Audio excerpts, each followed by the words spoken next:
Hey!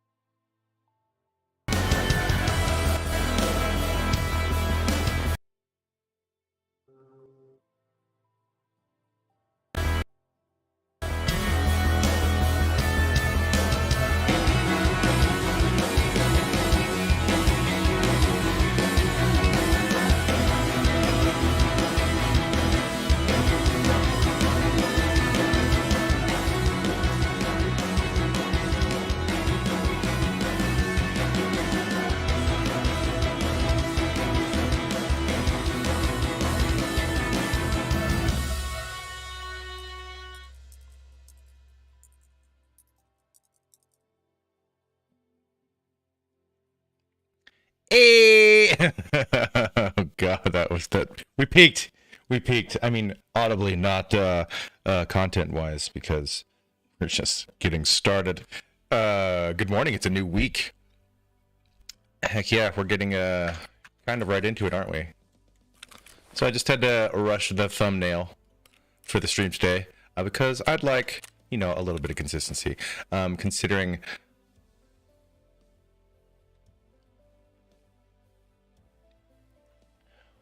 What?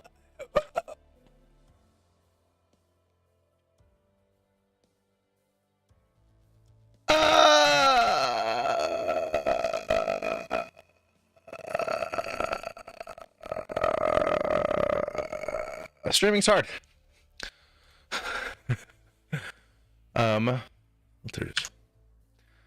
So we're gonna go into a few things. Can we even sell these on the flea market? I don't care. I'm planning on creating a little less pomp and circumstance around the streams from now on. Just get it started, Why worry about like intros and whatnot? Do I really want to sell? I don't want to sell that though. I want to sell. I want to get rid of the Thors. We had some fun raids over the weekend. Recorded a bit. There was a couple raids that I didn't record, and quite a few that I didn't stream. I think on, let's see, Saturday night or Sunday morning, I suppose, is when the stream completed. I need to check something really quick. Okay, it does work. I'm getting some weird OBS stuff going on, which is the broadcasting software, right, for the stream.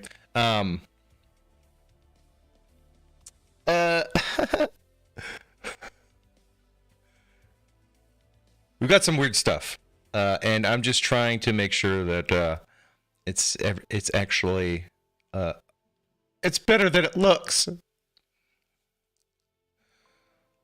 I'm scared.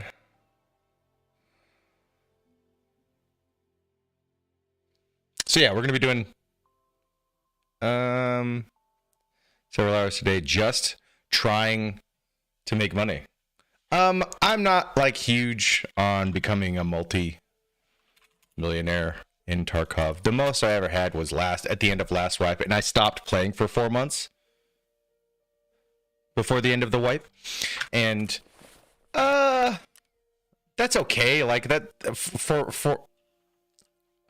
it's not hard to make money in Tarkov. Once you get to level 15 and you unlock the flea market, like this is money. But also, well, now that I think about it, so at the beginning of last wipe, I made a decision to actually use the flea market as little as possible because I enjoyed it so much, right?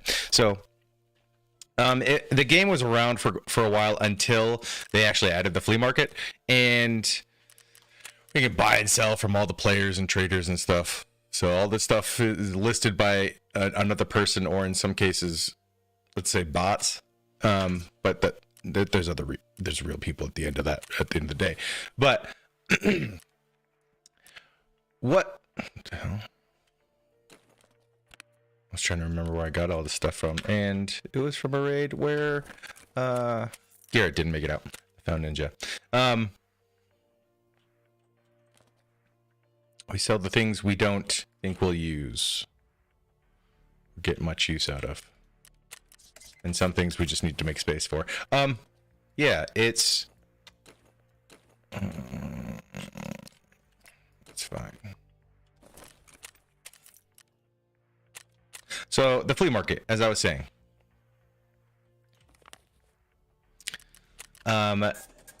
it wasn't always there. It didn't always exist. The majority of the Tarkov player base has played since the addition of... Ooh, this guy was serious and he got seriously destroyed. Oh, okay, no, maybe not so serious. Is that only for the AUG? Yeah, it's for... Okay, so it's specifically for the AUG. Okay. And a lot of people just did not understand... some people were against it at first. Not many after they got the hang of it. But what adding this flea market did to the game, basically it created like an in-game trading economy, right? And created basically its own mini game unto itself. So it's another, as much as stash management is a part of Tarkov, with the addition of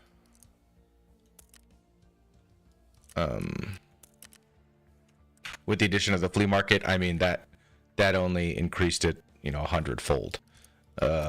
So yeah, it's, a lot of people say it's a good thing, a lot of people say it's a bad thing.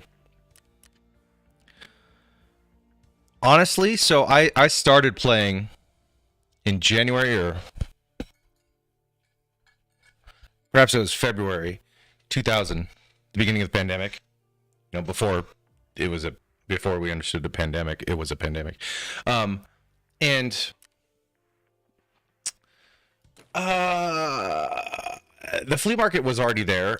Reserve had just been introduced, and we were all just trying to fucking figure out new ways, new games. I keep getting sidetracked, sorry. It's just the way it is. ADHD brain. Weird. Oh no, that's not family. Okay. We're just gonna have to do our best here. I did get a jizzle out. Nice. M2 rig is... I'll have to wear it, I think. Get rid of that. So we got a little bit of a come up over the weekend. I'm still hovering around the same amount of money, but that's just because I keep spending it, and I keep spending it when I need to. Usually, so traditional wipes, I'll never buy my own gear, almost never, anyways, beyond the beginning 15 to 20 levels, simply because like P.A.K.A. and what's known as the penis helmet, because it's shaped like the head of your pee-pee. If I can find it. Wow, Prepper doesn't sell it? Ragman then, yeah. Right here. People running around with this thing on. Imagine. Hold on a second. Hydrate, ladies and gentlemen. It's Tuesday. Get your week. This is the start of my week. Okay. Just streamer things. So, drink water. Stay hydrated throughout the week. You got to make it. Tomorrow's hump day. We just got to get there. Go ahead and keep your brain and your joints lubricated, because we're all aging and it's all falling apart. It's all falling apart. I'm just kidding. So, penis helmet.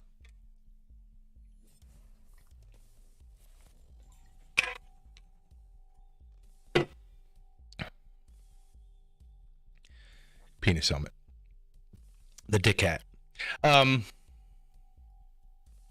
See a bunch of people walking around with this on their head. It's like, oh, you have no money. But that's true because, I mean, at 22K, that is a level 1 trader. That is cheap for the protection that it offers, which is it's armor class 3 and it armors the top and the nape of your character model. Specifically, also the high ricochet chance. So if a bullet hits your noggin, you've got a good chance of surviving. Well, good is not, and then beginning of the game, at the beginning, early wipe stages of Tarkov, right? After about, let's say, last time it was about a month and a half, 2 months. Some people would say 3 weeks. You have 3 weeks to enjoy the early wipe of the game. This is the most ridiculous wipe by far, by the way, because people are super high level, a lot of them, and I'm only level 20. I haven't been playing near as much as I have in previous wipes. So I've been worrying about a little life stuff and like worrying about like, creating content and editing videos and working on stupid YouTube thumbnails.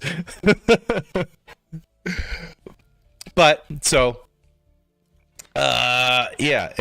it's been a really interesting wipe if you were to ask me. There's still a lot of people complaining, as is always the case. If you go onto the community, any kind of internet community for Tarkov, it's rough. It's rough.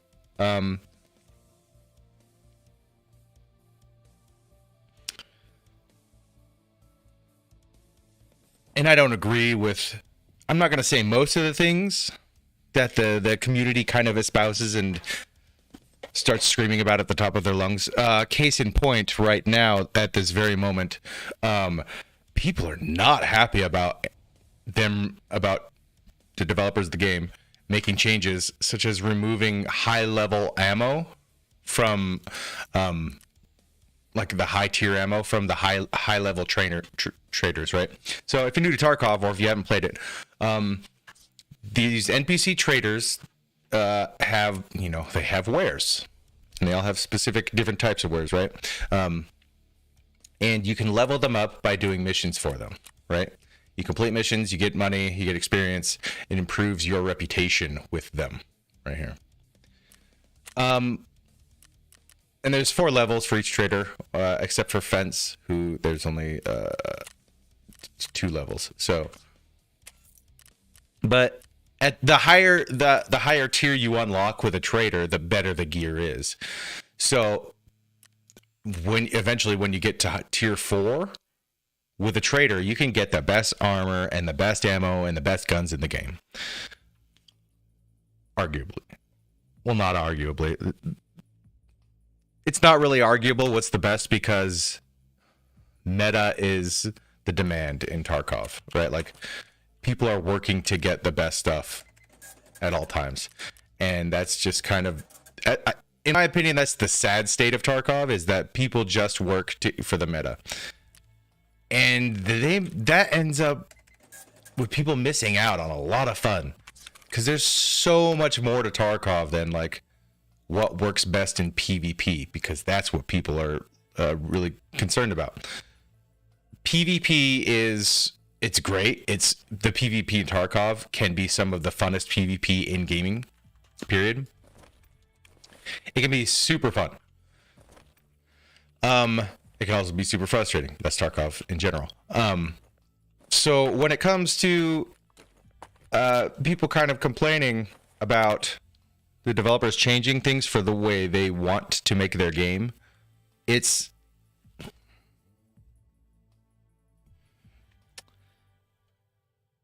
not hard to kind of see their point.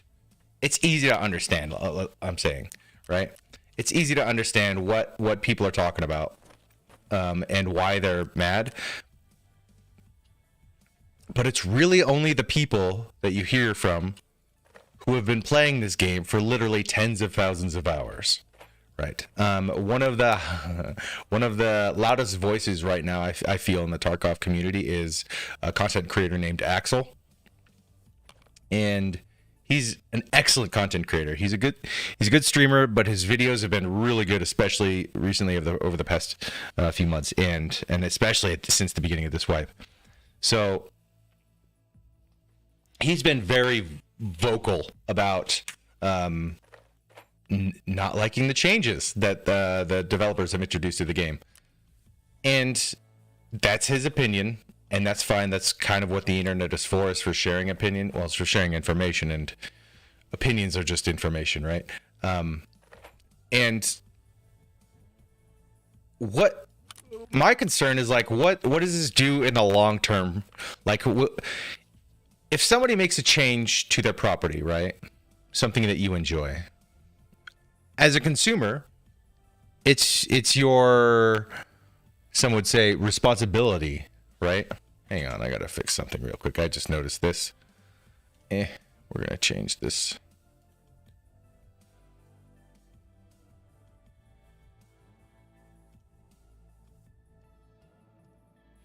Okay.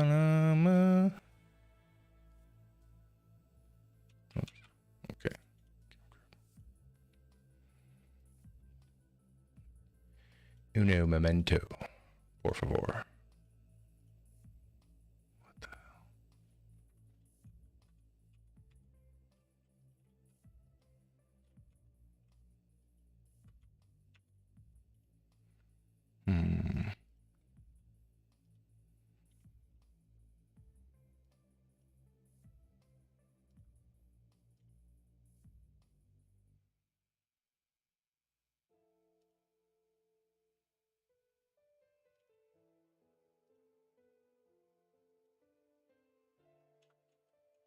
Uh-oh, things are not going well. We're gonna turn the cam off for a bit. Ah! We're getting distracted. Damn it. May have messed up a thing or two while we're clearing stats. So let me go ahead and focus on clearing up a little bit of room, and then we'll go do on a scav run, and then I'll continue my spiel about people. I'm gonna complain about people complaining about Tarkov.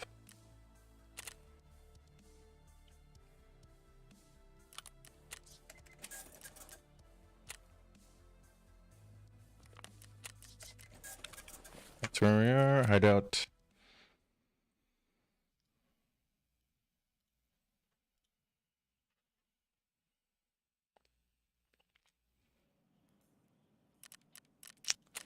Get all the stuff. Gonna need more corrugados. Need more. Because this sells. Especially for only the next few days, I think. Oops. Ended up wasting a lot of fuel last night because I left the generator on, but that's Tarkov.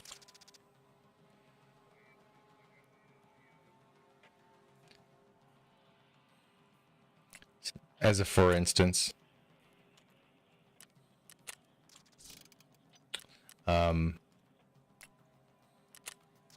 see how easy it is to make money? You just buy little things, make big things, and then use that to make money. Let's see how much fuel we've got. 7 hours. Okay, by the end of the stream, we'll likely have some. We're gonna do a little workout. All right. So they added this new mini game to increasing your player's strength. Damn it.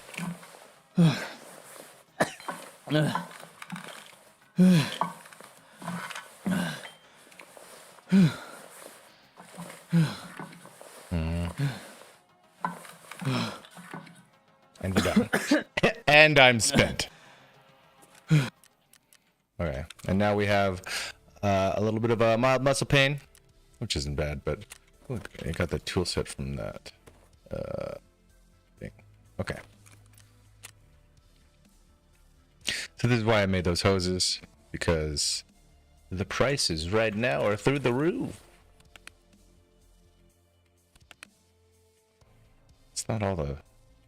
I used the other corrugated hose for hideout. Right. Okay. Let's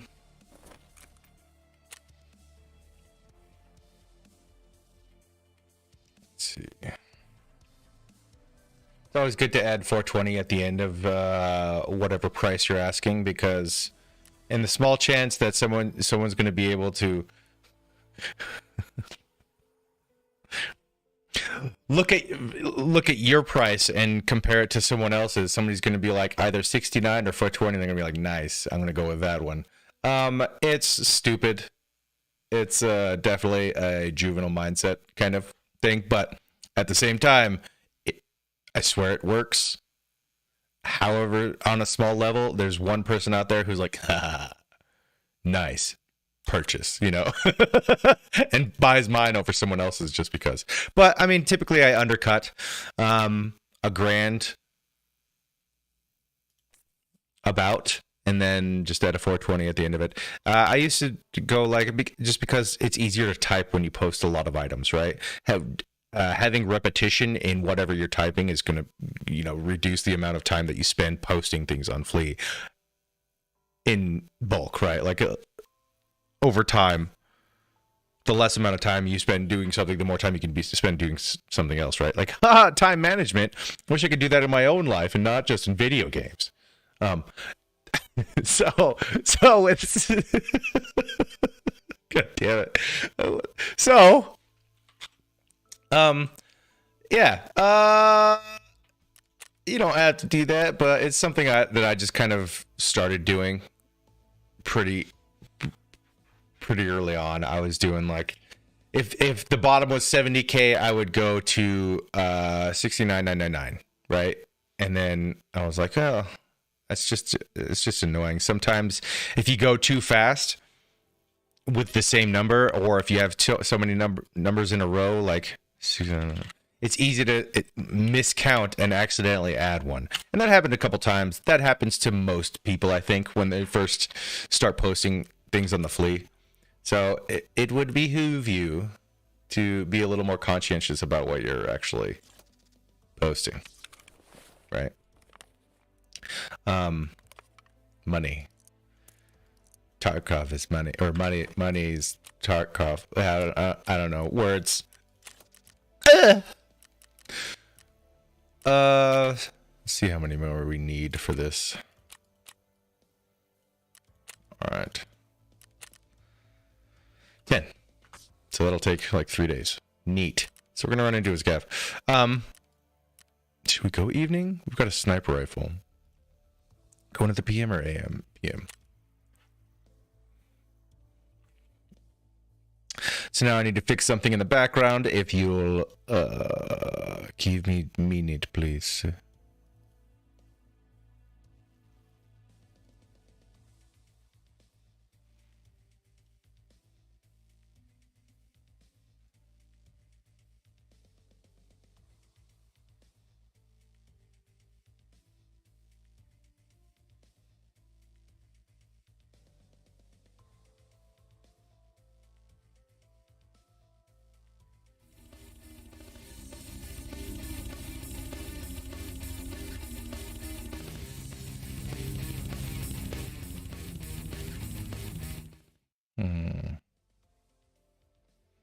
Bear with me while I figure out a thing or two.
Hey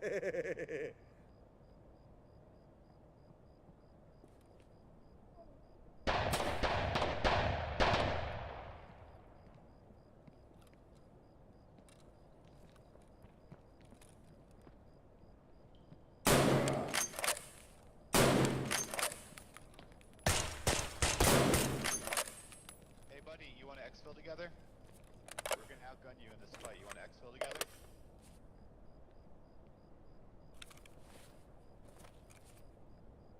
What do you want to do, buddy? Come out with your knife up and we'll exfil. Get some scav karma, man.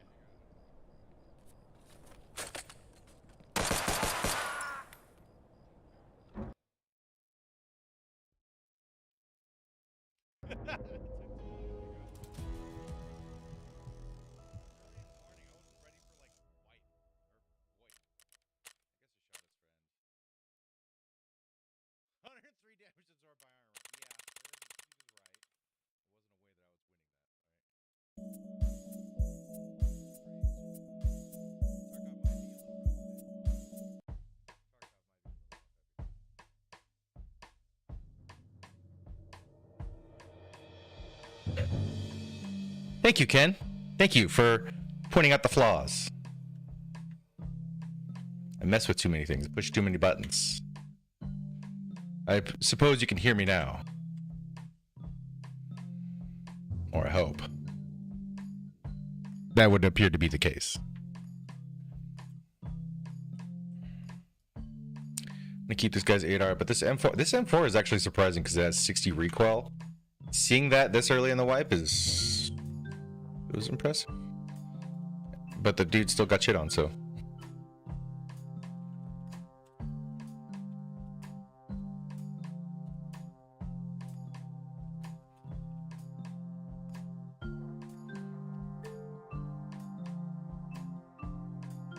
It's not low enough for me though. So what do we got? We got tasks. I wanted to make some money. Let's do that. Let's do exactly that. We're gonna go on to factory and hope to survive. Not gonna take anything but a pistol. And we can bring armor. We can bring that armor.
I guess I never posted a Go Live tweet, did I?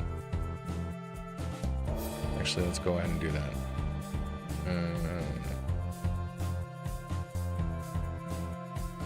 Thank you, Ken. Thank you, Sabrina.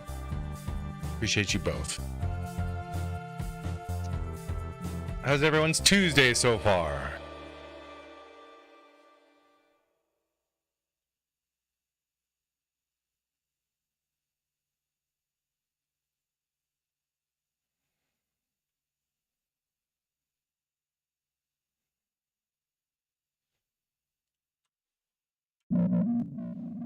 I was kind of explaining a little bit earlier about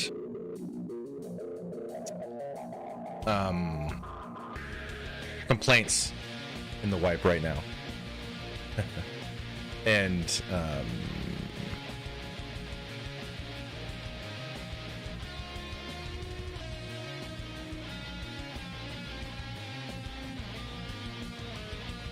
community is really complaining right now because you can no longer buy the best ammo in the game from traders. You have to make it or find it in raid. All the complaints are from people who only play Tarkov, basically, or essentially, for the PvP. Don't get me wrong, the PvP in Tarkov is some of the best PvP in any game. That being said,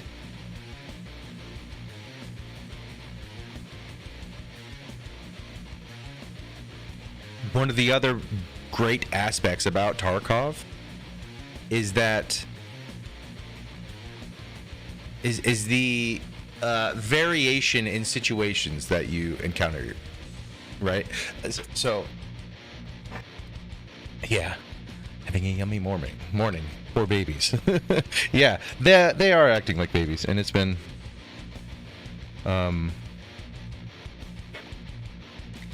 it's not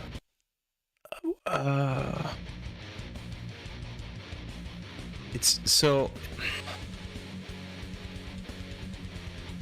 there's so many different types of ammo, so many different types of armor, so many different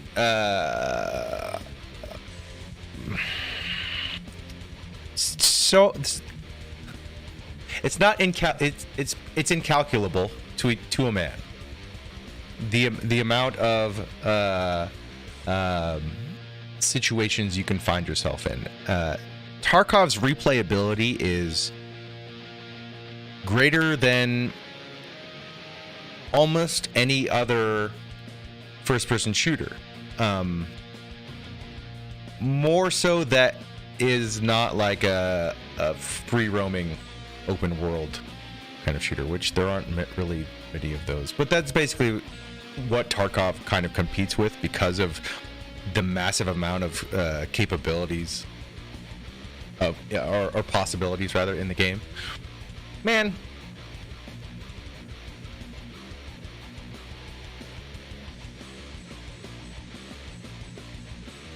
they're just complaining, and they're being very loud.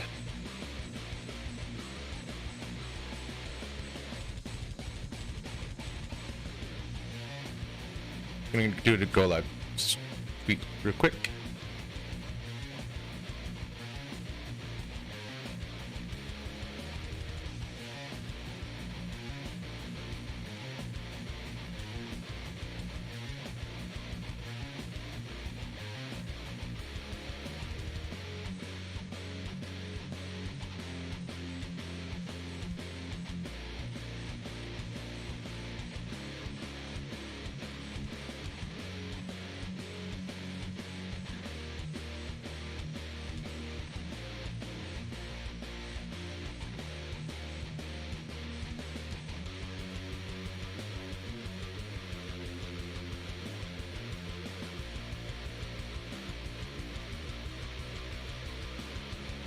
We all had to be quiet for this tweet. It's been done. Okay. Sorry. That's good stuff. I wonder if I'm gonna check something really quick. By the way, go to youtube.com/@graymatter. It's the short URL for the YouTube channel. That'll also take you to the front page, which will show you my latest videos, the latest of which was released about an hour and a half ago. And shows me getting absolutely shat upon in this fucking game. But it ends with a treat, so, you know, what are you gonna do? Need to figure out what I'm doing again. I don't think they need a 6-month wipe anymore. No, I don't. I agree. I tend to agree with that statement, Ken. I don't think they need to wait 6 months in between wipes in this game. Why can I not hear this anymore? Never mind, sorry. I'm just messing with too many buttons again. Learning to stream.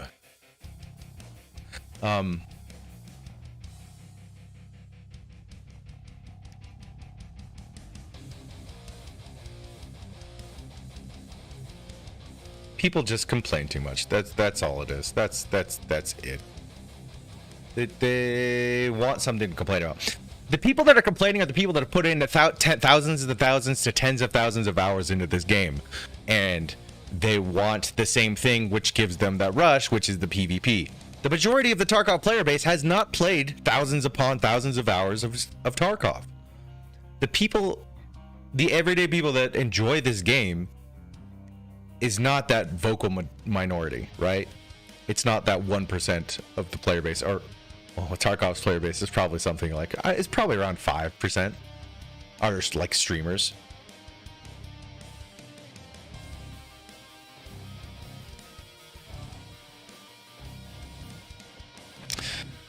But yeah, I agree. I don't think they should have 6 months.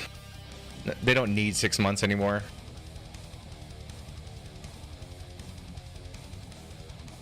What they need, I guess I didn't need to do that. Let's actually back out.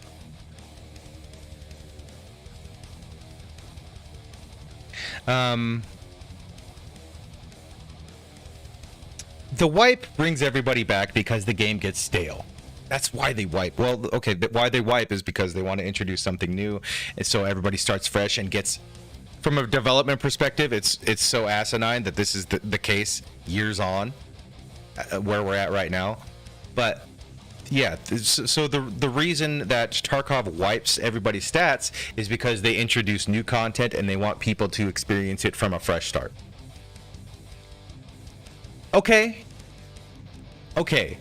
but like thinking about the game from a long-term perspective, if they don't keep iterating on that, then there's not going to be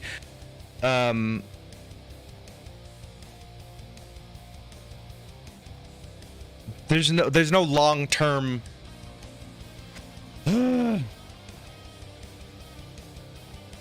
still waking up here, sorry, but there's no real long-term thought behind that. Well, there is and there isn't, right? Like, so what happens when they stop developing? So ultimately their goal with the game that they stated is it's not to necessarily keep developing and keep the wipes, but it's to get the game to a baseline to where it can kind of endure as basically an MMO, right? So all of the maps are accessible from one another, so you literally have to go enter into one map, and in order to get to another map, you can't just join a server and go to that map. You have to move through the map and get to the next area. And right now there's 9, not 11. I was saying 11 the other day. There's 9 maps for this game. So you have to move from one to get to another, and in order to get back to your hideout with your stash, you have to basically move through several different maps in order to just get out with whatever it is you have for your missions and stuff. The way they've talked about it has been very wispy, right? Like they've never been like Nikita. You can go and watch Nikita talk about so many things, right? Like you can see him talk about like his or their vision for the game and what they want it to be and what they plan to add in the future. It differs from reality. I mean, that's true with any kind of small team development, right? And they were small when they started. They're still small because they only hire people who live and work in Russia because it's a Russian company. And at this point, who knows what they're having to deal with over there, but which I understand, and it's difficult to support a company in an area like that who's doing the things that their government is doing. But at the end of the day,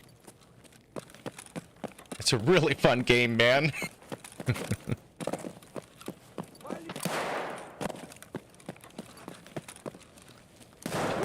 Not together! Not like this, man! Oh, shit. I'm gonna just run forehead check him.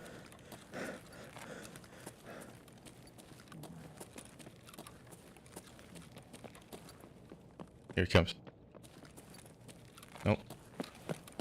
It was down there.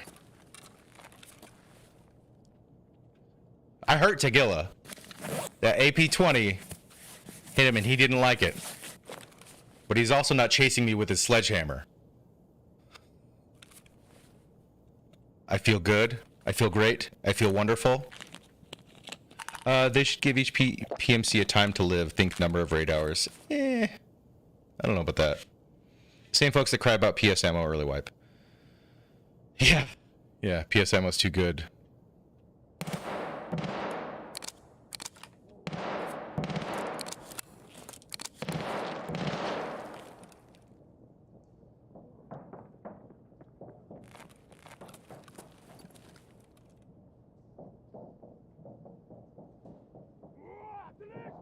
Tagilla's chasing somebody to kill them.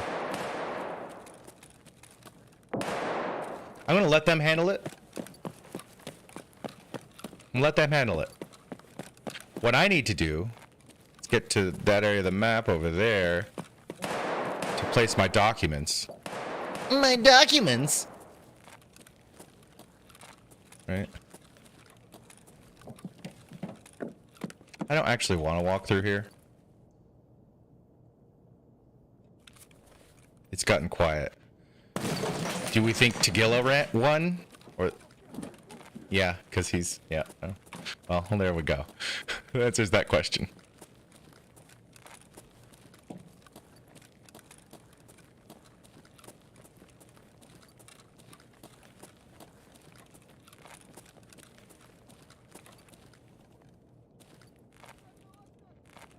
What the fuck was that dude doing?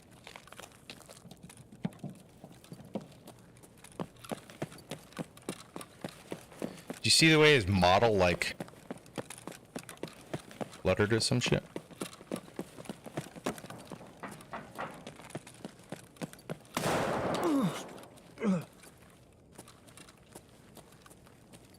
I don't know what that dude's model did in the door. It was like jiggle peeking. But I need to come here and I need to do a thing. Go away, I'm baiting.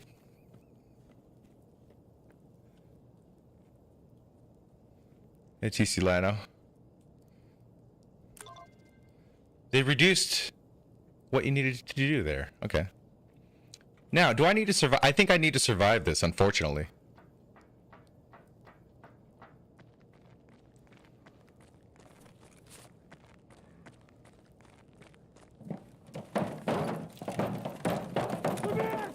It's him. No!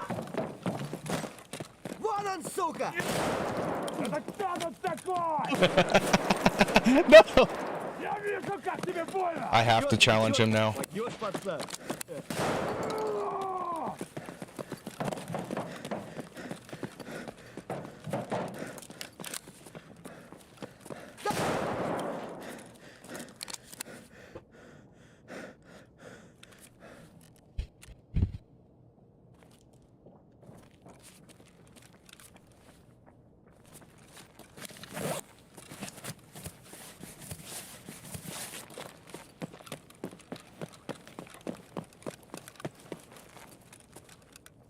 Wish I had a grenade.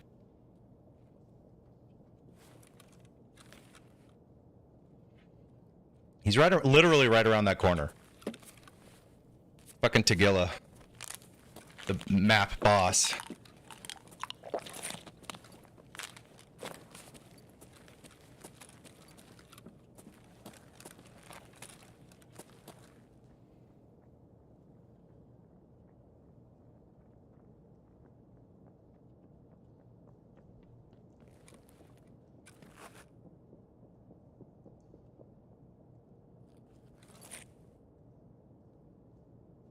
I heard someone go over there.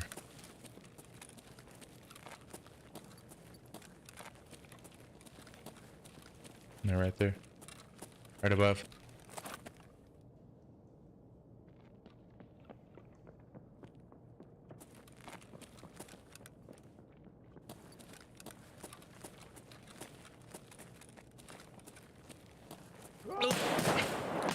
Oh, that was Tagilla. Fucker. He's been roaming a lot.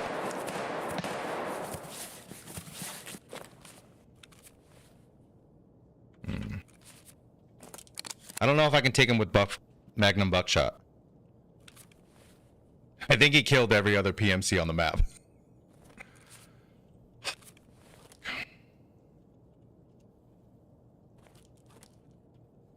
I'd have to hit basically all my shots and do combination damage on his legs.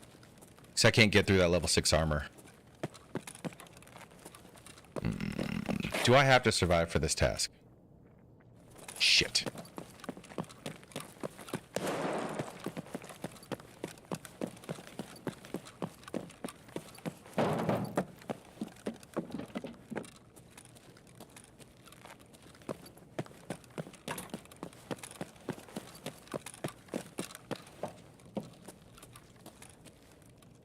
Daddy, no!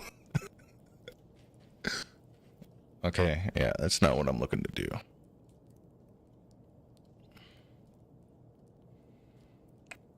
What am I...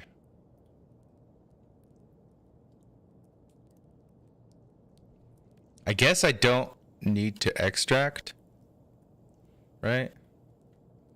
I guess it's completed, but it's not showing up on my list at all anymore. Delivery from the past. Survive and extract. I don't have to do it this raid, though. So I can come back to factory. I have to come back to factory anyways. I can't beat him with a fucking shotgun. Not with fucking buckshot. I fucked him up with the AP-20, and if I challenged him early on...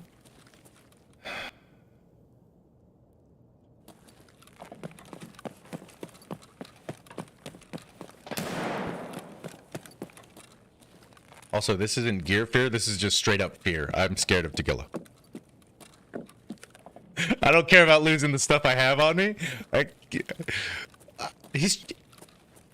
Have you ever been chased by a fucking 6'4" beefcake wearing a welding mask and wielding a sledgehammer?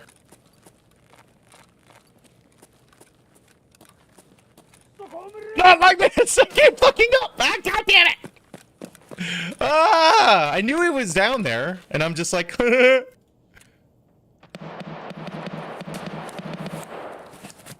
It's a player scav, I think. Or a PMC left. Think I could...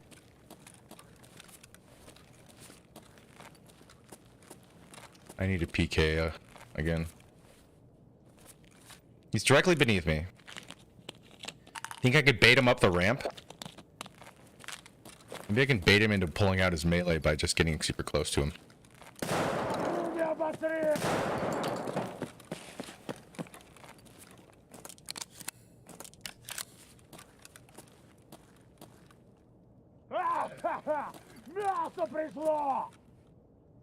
He's kind of a psycho.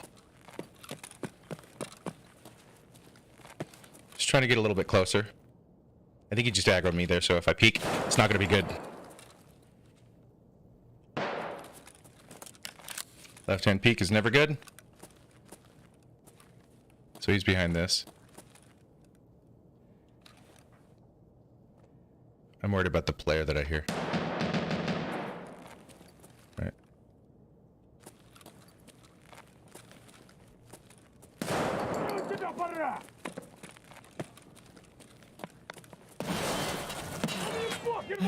I didn't see where it went. I thought it bounced behind the fucking water container thing there. Oh well. Maybe I should have gotten up in his face a little bit and, you know, tried to give him a kiss. Oh well. It was fun anyway. So we got to go back. We got to plant some things. I remember now how much fun I had playing Factory last week. So I might end up doing quite a bit of Factory today, actually. I'm not going to spend that much money on a shotgun anymore. 33K compared to the 8K of a double barrel.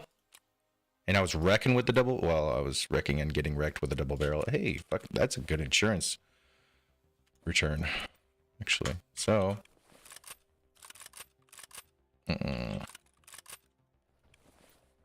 Let's create some room in the stash, and we'll go run a scav run again.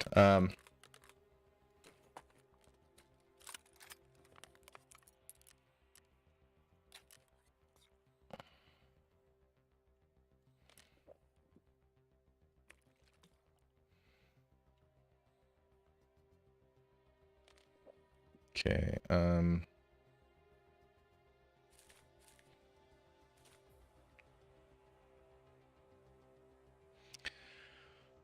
Just being chased around like that, just get your fucking adrenaline flowing. Nothing like that's like a good fucking shot in the arm, right? First thing in the morning, getting chased by Tagilla. Ugh. I feel ill.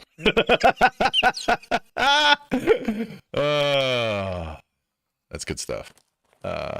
This game's great.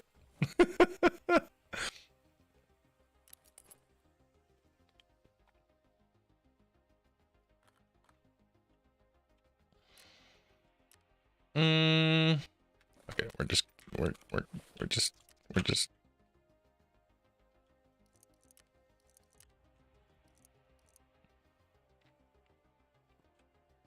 I don't think I need any of those keys. Need to keep this accessible. We use it so much. I don't know. Okay, let's just do a scav. Fucking Tagilla. He does sound a bit like Borderlands 3 Psycho. That's exactly what he sounds like. Yeah, he sounds like a Psycho from Borderlands. CC Lion, no. When do I get the pleasure of having you hold my hand while in this game? Name it day. Name it day. I mean, I'm pretty flexible, right? I can Sherpa you through a bit of stuff. I know it's usually late at night. My schedule ends up being kind of a pain in the butt when it comes to working around yours as well. So, yeah, name a day that works best, good with you, and we'll try to figure it out. Message me on Discord, I think, and we'll see if we can get some learning done. So, what I really like, let me tell you about my first experience with Tarkov. So I'd been seeing people play it for years, right?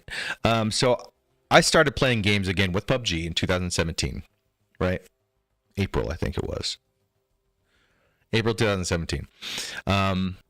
Before that time, I'd quit playing video games for about 5 years. And also had a very negative opinion on streamers and why people watch streaming, and just had very silly stigma attached to certain things in my head.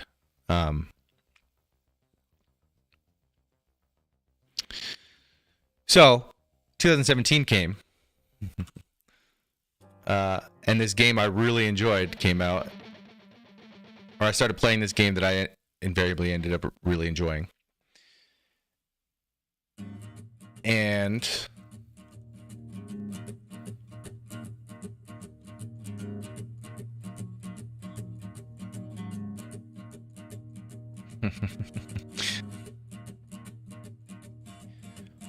so start playing the game, and I like the game so much. I start watching streamers and seeing what they do. And what I noticed right away is, especially because I hadn't been playing video games, so when I came back to video games and started playing Tarkov, or not Tarkov, but PUBG, I found that watching streamers instead of just YouTube videos about games or something like that, I was able to learn a lot more, right? Like seeing what other people do in the game, like kind of opened the realm of opened new realms of possibilities within the game of gameplay, right? So a new way to enjoy what you already enjoy, essentially, and helped me kind of get better. I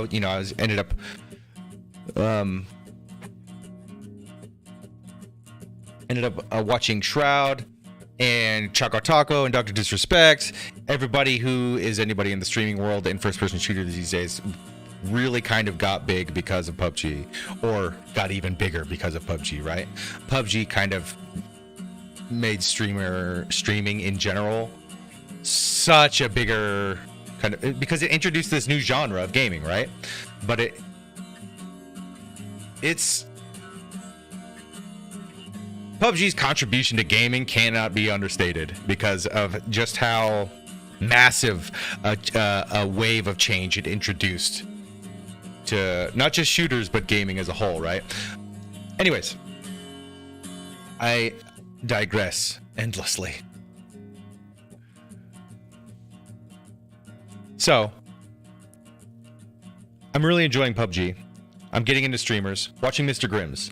Mr. Grimm's in particular. I started watching his stream first out of anybody, and I was like, oh, I could really relate to this dude. Like his opinion on games and his personality. Like it's something I really jive with, right? Like he and I would be good friends, I guess. So I immediately fell into like this, as you do, a parasocial relationship, right? Like you build a bond with somebody when they don't know you.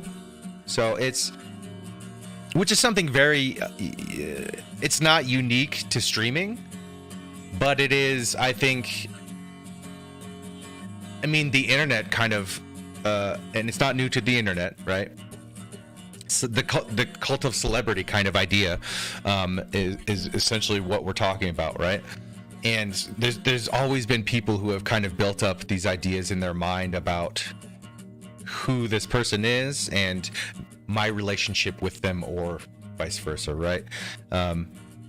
People can kind of infer a little too much, and it can get scary. So you kind of have to temper.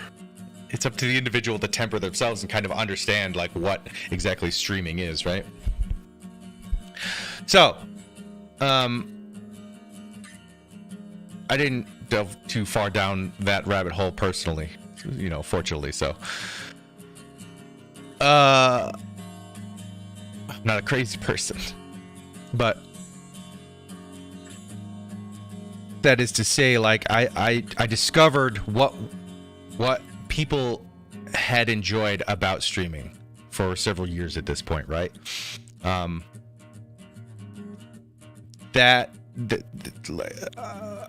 discovered why, like this new form of entertainment, right? Streaming is the newest form of entertainment.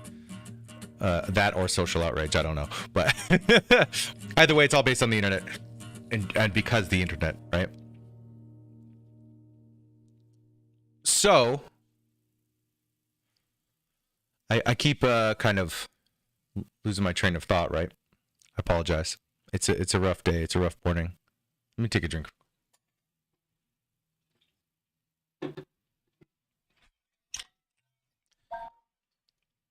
Get hydrated. Stay hydrated.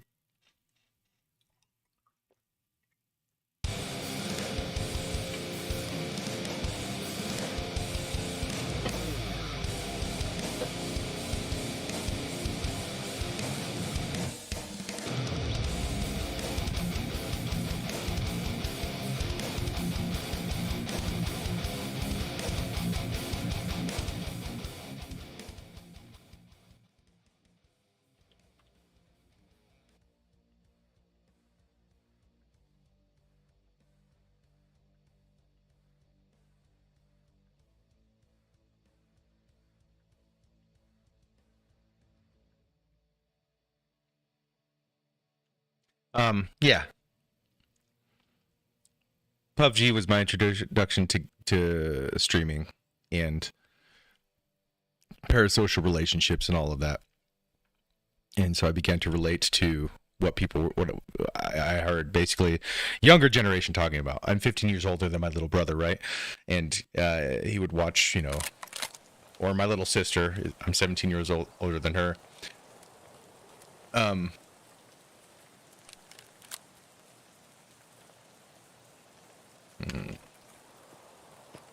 So seeing them kind of, oh my God, the server is shitting the bed right now. I might all get disconnected and lag out. Seeing them kind of build a parasocial relationship in a way, right, with streamers and YouTubers and things, like I gained a better understanding of that, I think.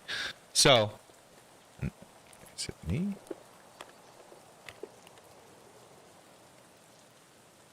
Okay, we're good. I thought the stream was actually dying, but no, it is indeed the game. Need that. Player scav.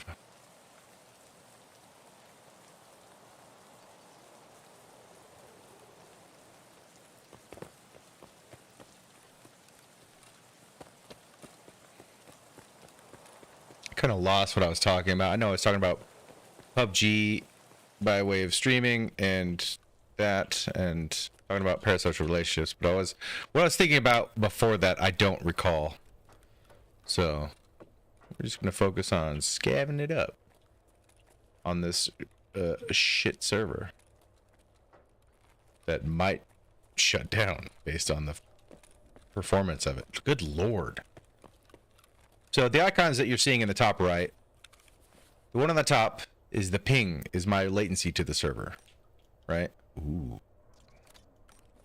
And then the one on the bottom indicates the amount of congestion load hitting the server, right?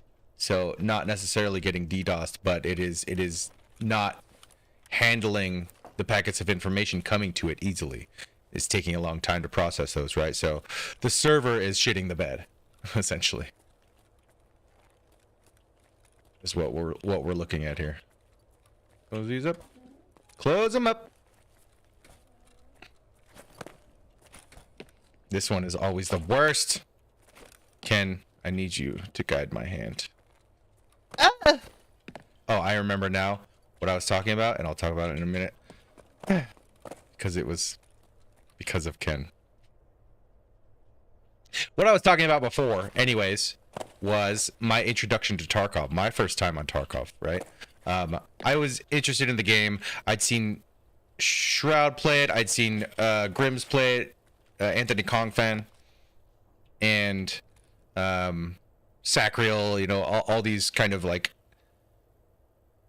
I think even Choco Taco a little bit at the time, but I was mainly watching him.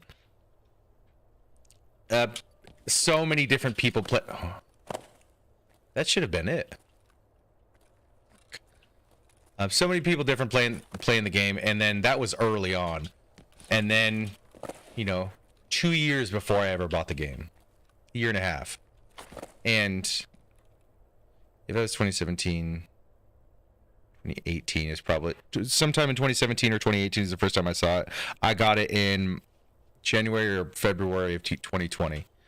So it was like 2 years. No!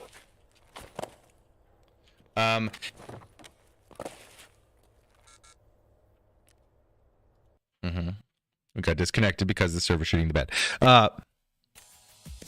So I saw people playing it a couple of times, and I was like, this game looks fucking weird, and it looks too realistic and kind of too simulator to me, right? Like, in the way that Arma and related DayZ are, right? Or were, or are. It's like it looks like it looks like it would be too complicated to be fun for me personally, right? It looks like there's just too much going on, and it doesn't look like the kind of fun that I enjoy and am looking for. That being said, it's kind of this Tarkov at the end of the day ended up being like tailor-made for what I enjoy out of games. Still, to this day, I've put over 3,500 hours into Tarkov before I started streaming. And fuck, hang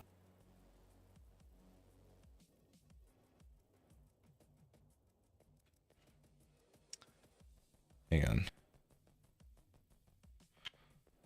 Some buttons. Yeah, so I picked it up.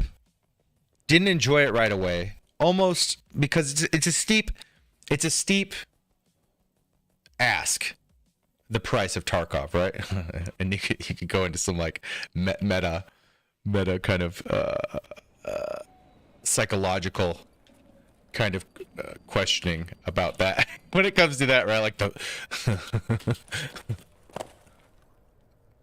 price of Tarkov on your fucking psyche. Yeah. Damn it! Fucking Ken! I need you to astral project into my body and do this for me. Come on. Okay. No! Like, I'm fucking up right now. I already looted that. I'm gonna go loot this other side. I'm gonna come back to it with a... I'm gonna reset my fucking... Yeah, the mental cost entry. Yeah. So yeah, the cost of Tarkov. So the base price is $40 for the standard edition, and then there's what, like $75 and then $120 or something like that. Yeah. So, and you can upgrade, right? You can spend $40 to get the game, and then if you like it, you can pay more to get more out of it.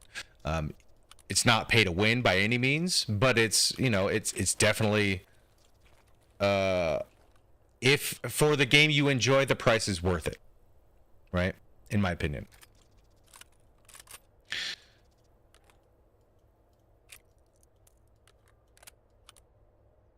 I don't know what site to put on it. Can this go on? No, it's 308, isn't it? AK-based weapon systems. 762, not 545. I just heard a raider. They might end up coming... I don't want to fight raiders on this server. I should leave. I should go underground and leave. It's what I should do. But am I going to? No. Yeah, so the price seems steep, but I was like, okay, for that amount of money, I'm looking for something other than PUBG now. It had really worn thin. It had been like the game development had been just pissing me off to no end for a long time at that point. I was getting really frustrated with the developers of PUBG. They were like false. He's on the mounted gun.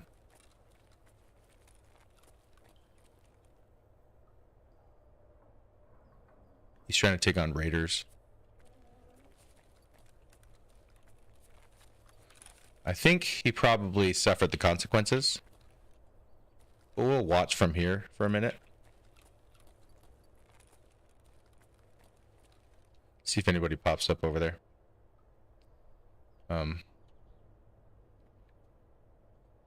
But I got the game. My first raid. I obviously had no idea what I was doing. I wish I could have this recorded.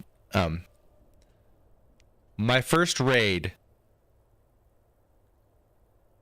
I went on to this map, Shoreline. Was looking around, just wandering around. I was like,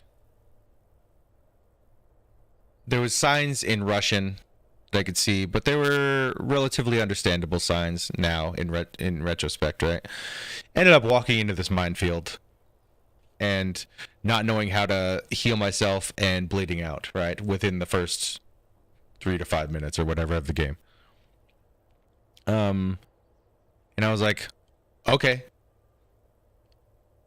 So there's a little bit of a learning curve. I can't remember what happened in the next raid. I played for, I think, 2 hours that day in just like trying to figure out the menus and joining a game and things like that, dying. And from there, I was like, I'm having trouble with this game. I waited until the evening to try it again. And then my buddy Ken, who's in the chat right now. Yeah. Who are my friends? The fuck are the extracts? What are these quests? No.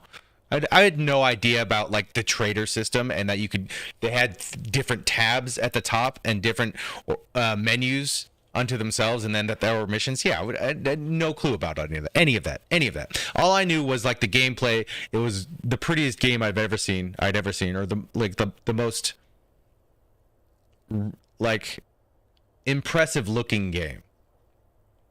And all I heard about was the way that people talked about the game. You know, you'd see people like I'm examining the weapon, right? And like doing different function checks on the weapons, checking the, chamber, like fucking like checking the ammo. Like there's so many different things. Like it's so complex. It's like all the information in the bottom right of the screen. Like what the hell is that? It tells me the type of ammo, and like it doesn't tell me how much ammo I have in the gun, just to kind of a roundabout guess as you would in real life. Like that sounds way too complicated and complex. And I was like, I'll give it a shot, and I gave it a shot for a couple hours, and I'm like, I don't know. And then I don't think it was that night. I think I tried it again a little bit later the next day, and I was like, it's just not happening. I'm not seeing it. I'm not feeling it, right? And then after that, Чики-брики, пальчик выкинь.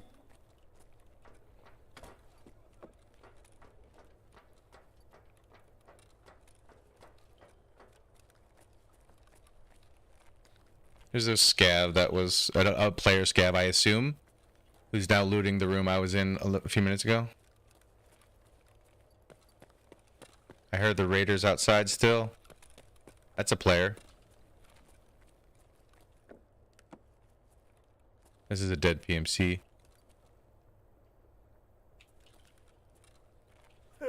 Вышел, блин, за хлебушком.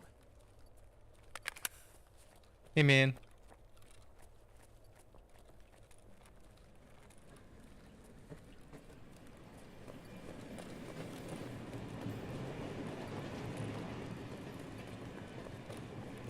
We're just being careful. Kind of. I turned my back to that guy, so whatever happens, happened. That dude's just out there looking for loot. I could leave right now at the end of this hallway is an extract for me. I'll finish telling my story of my first hours of Tarkov here in a bit. I think I'm gonna engage the raiders now that the server's kind of calmed down.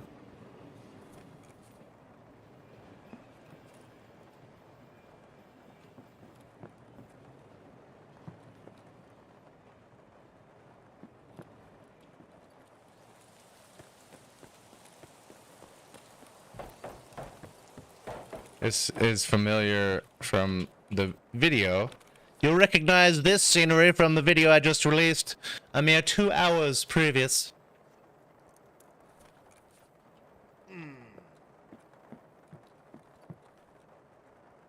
Raider? Maybe? No, that's a scav. It's just a regular scav. Are those raider bodies or player bodies? I think player scav bodies, to be honest.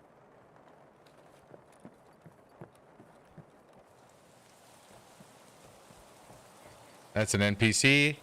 If that was a player, that was an aimbot.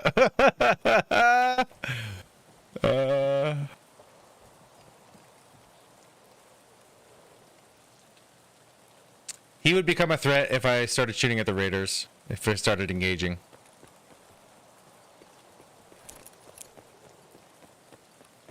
This is kind of my best chance to win this fight, I think. Is this impact grenade. If I'm gonna start the fight. А вот тут кореш мой бывал точно. Thought I heard somebody in there. Hello? Ooh, interesting. Ну что, неплохой день, господа. I hear you, my dude.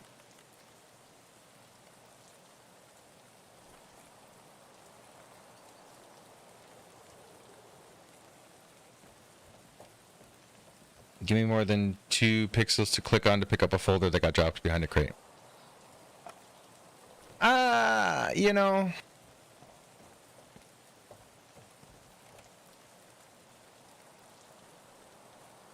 The real world model and like trying to figure out the view model for items, or the interactive model for items, the physical model in this world, the game world. It's rough for sure. Ooh, that holds 6 rounds. This holds 4. I think I need a new gun.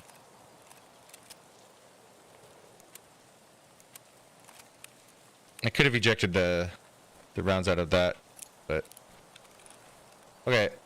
What do we got here? PS SP. I think PS is in here, right? We looked at it there. Yeah, it can be a pain in the ass interacting with the things in the world. It's a flawed system, to be sure. Everything could always be better, and you'd wish they'd take some things a little more seriously.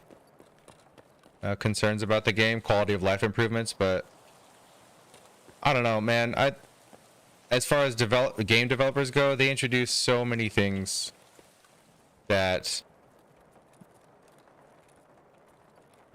no one else even comes close to. It's an NPC scav. You get such a unique experience in Tarkov that it's unmatched. It really is. Ничего, неплохой день, да? Опачки. Is this? I swear I heard raiders yell earlier.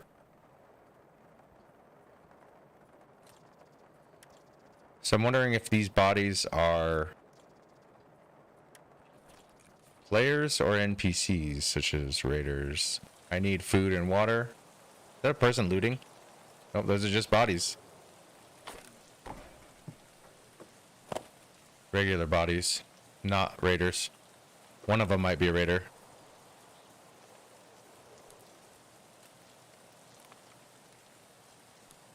No water. I was hoping I would get some liquid to drink. My extract is not far, so I'm not super concerned. Yeah, these are scavs. Need armor? Okay. It's a good start. Where did they go? Was it raiders that I heard push back here? Because they do. They pushed me when I've been behind the bunker doors here. They've pushed me quite a bit, actually. So I'm wondering if I was hearing a person or I'm going to discover a raider or two back here. They've walked up back here.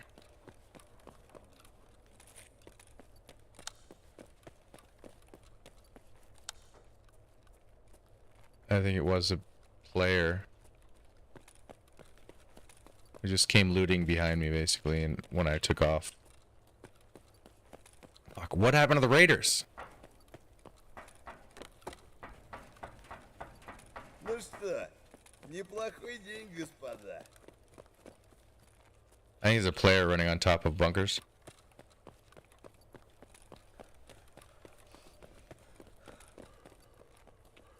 Maybe not.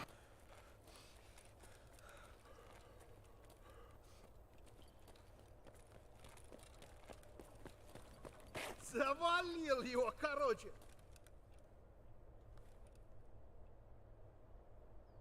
It's an NPC. It's the NPC. What the fuck? It's not a raider or anything. It's just that NPC who was like beckoning to me earlier.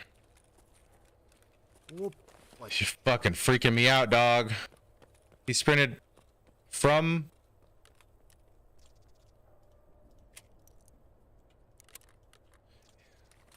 He sprinted from the top of the bunker all the way down. Ребра, блин, все. And there's a serious problem with Tarkov audio right now that didn't exist before the wipe.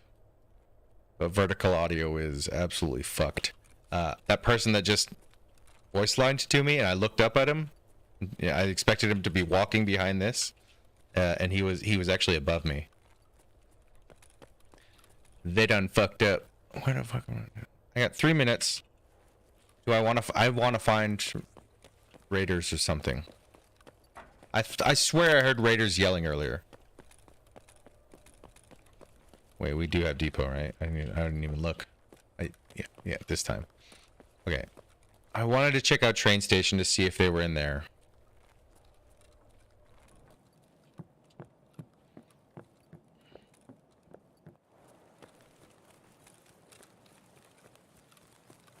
I don't really have much to live for as a scav right now.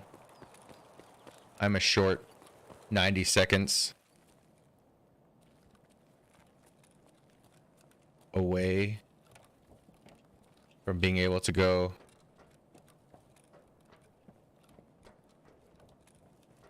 to leave to extract. So I might as well try to get some loot. I have nothing right now, essentially. Ba, ba, ba, ba.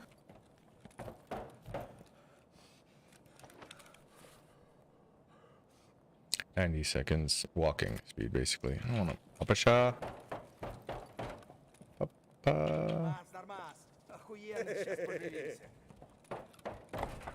90 seconds. I should leave instead of trying to find something else. I think I can regen my stamina looting this.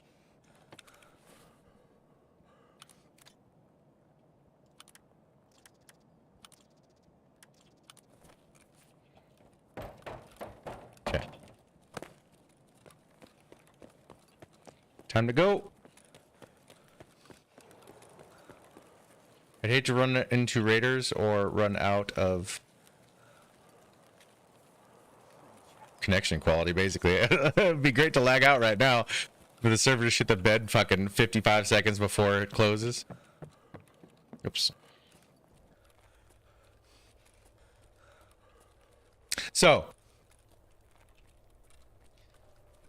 back to my first experience with Tarkov, right? So, ended up not having a great time for the 2 hours I played one day. I played a few hours the next day. I was like, I'm not getting the hang of it. I don't understand exactly what's happening here. I'm having a hard time. Like, I figure, like, I've got the wiki open over here, and I'm on my phone, and I'm looking at the maps and stuff and trying to figure things out. I was, like, studying. I was, like, doing homework in between, like, playing.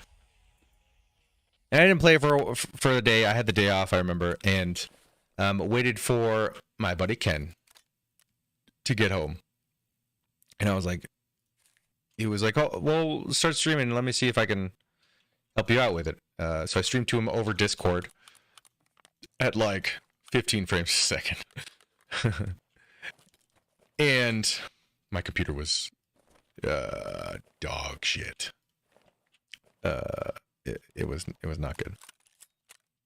I had a GTX 650 inside of it, which is a very old budget card. I think it's like 10 years old now. Yeah. And it was old when I got it. Remember that? I think that 1000 series NVIDIA cards had just released when I started. So the 1080, 1070, and 1060. 1060 is still apparently the most used card, but I think it's changing. It might change over to the 3080. We'll see, depending on player purchases. But so Ken got on. I need that. He got on Discord and he pulled up a map and he started like trying to guide me around. Like he was watching me and like looking at the wiki and looking at the map, and I remember just being on Woods, joining the Woods map, and just walking around, and we were trying to identify landmarks that matched what they said was on the map. And I remember not getting things right because he kept saying like I was near, it looked to be 2 crates or so, whatever it was called. This collection of crates in the map. And I was like, I don't know. I don't think we were in the right place, but we were on a level of figuring something new out together that was really enjoyable. So that kind of camaraderie, like really that teamwork that we did, right? Immediately, like the game ingratiated itself to me because I was having fun with my friend, even if it wasn't like necessarily like playing the game. It was like us communicating and trying to figure out the game. It was just a really enjoyable experience. And then I'm like, okay. So we did that for a while, and then we ended up doing that like for a few days and trying to figure it out. And it took me probably 2 weeks before I was like, okay, I don't need to like ask for a refund or anything. I'm like, I think I'm starting to get it. And then I ended up putting like 1,000 hours into it over the next year. And then a couple of friends got it. Some of them liked it, some of them didn't get it, some of them swore off of it for a year. I'm not gonna say who. But somebody had a bad experience, and then said, nope, done, I'm done.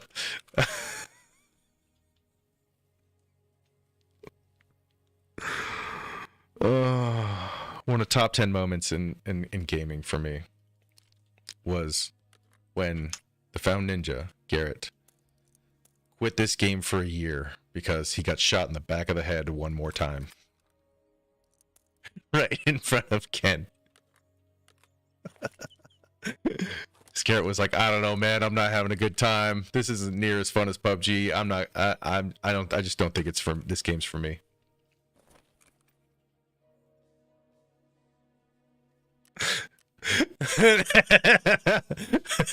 And you couldn't have written better. Like it was planned. The moment he ends that sentence, bam! He gets shot in the back of the head, falls over dead. He was walking in front of Ken and Marcus. I turn around, just see Garrett crumple to the ground. Ken bursts out laughing harder than I've ever heard him laugh in my life. And Garrett's like, I'm uninstalling. And he didn't play the game for literally a year after that.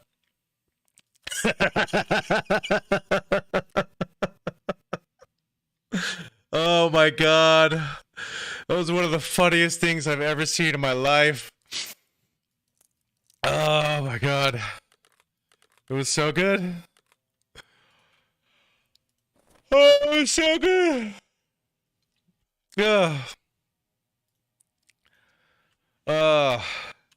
Top 10 moments for sure. Garrett's like, I'm uninstalling. Just immediately. Shot in the back of the head, body's hitting the ground. He's already Alt F4'd and uninstalling the game. It was so good. Ken's laugh was fucking...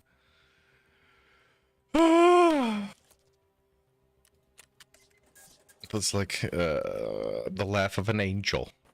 I'm just going to use this. Yeah. Yeah. We're just going to use this shotgun. We're going to use the pump. I don't think we have anything for it. I've got a sprut. Could attach something to it. Wait. Oh, so we just need to survive. I need to kill 3 scavs while I'm there, and then just survive factory. Where the fuck is the... I don't know the name of this quest. I keep not paying attention. It's not farming. Why does it say it's on that? Oh, that's why we need to go back. Did I turn that quest? I did turn in the... No, I need to survive. Because I didn't survive. So I need to do those things and then survive at the same time. And then we can... And then we can do the thing. 5, 6 shotgun shells. Got extra.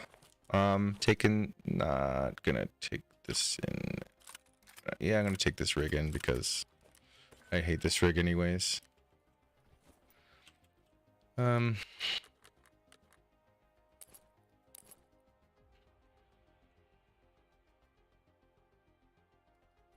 all do I need? Vector key, toolkits. I need a different rig or to bring in a backpack. I shouldn't have sold the army bag, but that's fine. Bring in a sling. Need ears. Yeah. Toolkits. There's one. I'm gonna need to buy. Yeah. I don't have enough to put them together, right? It sucks. Do I have it? No.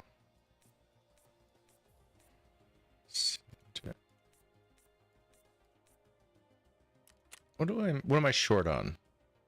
Blue tape? Fuck it. Yeah. I've got all that stuff. Give me that. 27K. 27K. 27K.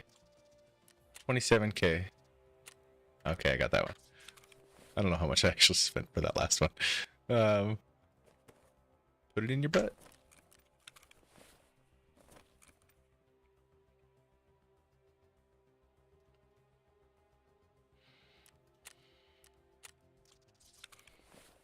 Fucking A. We can do this. I do want to sprut. So I'm going to take this stuff off. I'll grab this one. This can go back. This can go back. Sprut stay. Magnum. It's a pump action, so the fire rate's going to suck. But we got to do what we got to do. And hey, speaking of earlier, we might as well, right? I haven't even worn this. I haven't put one on this wipe, but we're gonna wear the penis helm just because, you know. We're feeling, fuck's sake. We're feeling annoyed at this point, but no, we're good.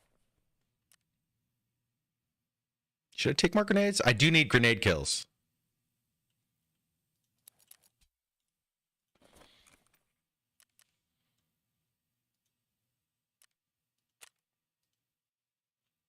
Just one. Fuck it. Fogging it up.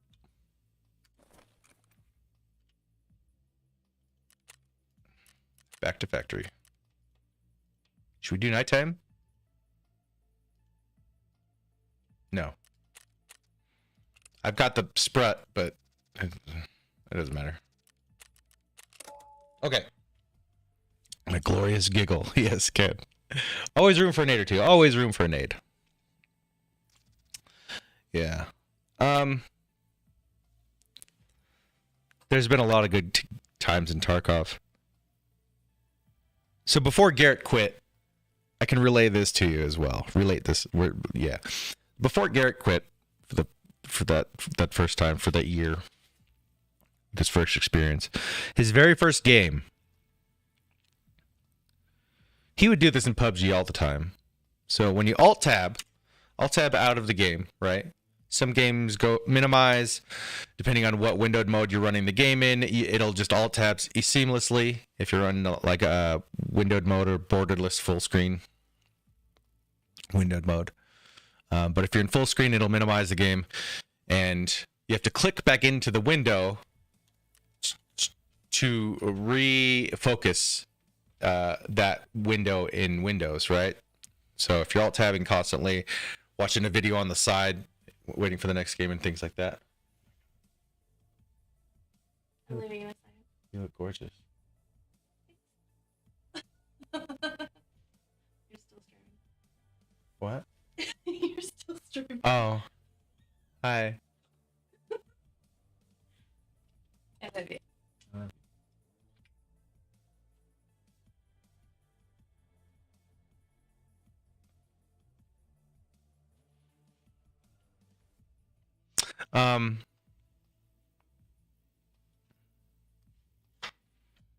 Take a breath, honey.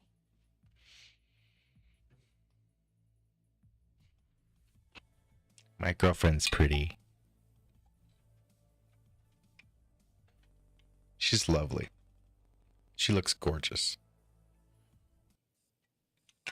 Always, but right now, wow. Jesus. Anyways, our first thing, Garrett, Ken, and I, in Garrett's first raid ever, we're huddling in a scav. We're huddled. Garrett's looking straight at me. He all tabs out of the game, pauses music or something, all tabs back into the game, clicks and fires, shoots me in the face, kills me.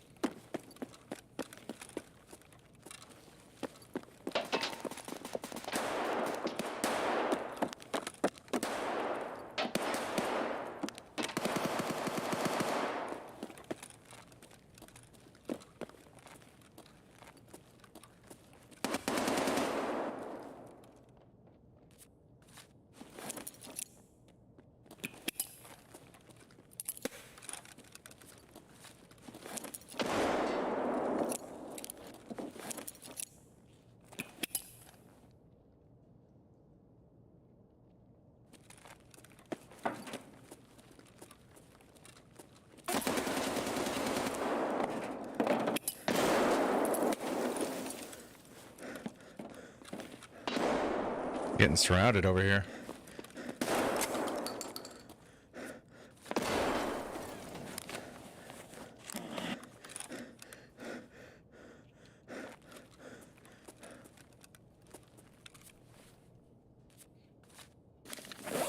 Hopefully this stops the heavy. Okay. We're good.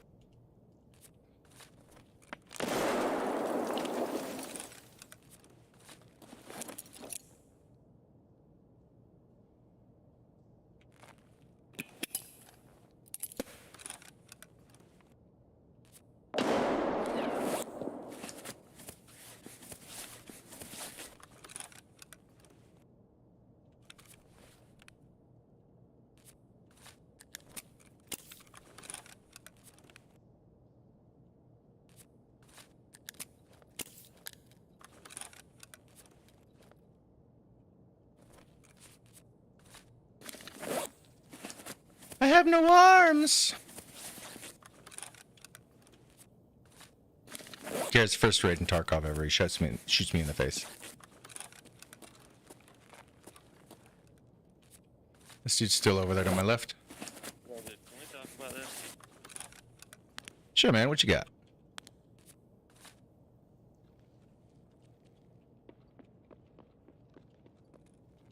My game is bugged.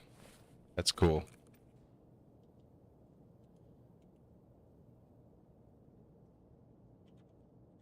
I've never seen this before. Ну чё, пацанчики? Ну-ка, блядь, все сюда ко мне.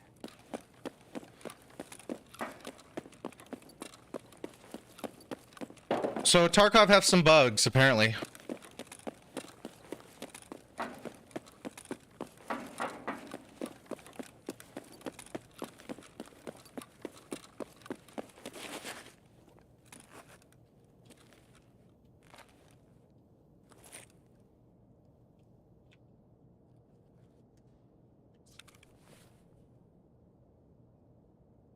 I can't even click anything.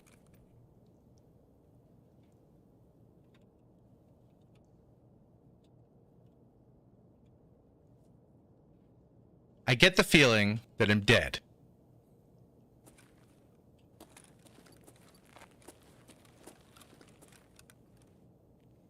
Well, if I wasn't before.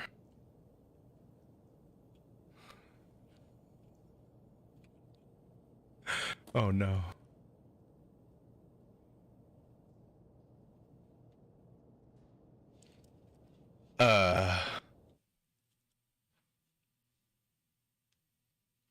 I fell so far out of the map, the sound went away.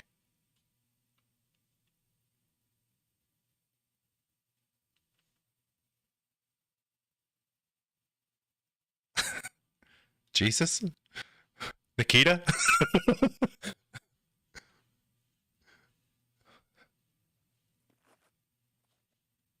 Oh my god, it's so bright.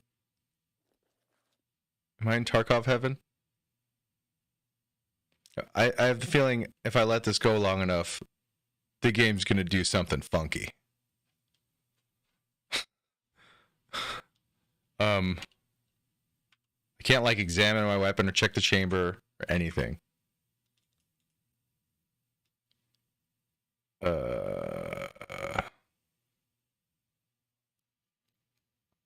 Because obviously I see no weapon in my hands. I don't know what happened to my shotgun.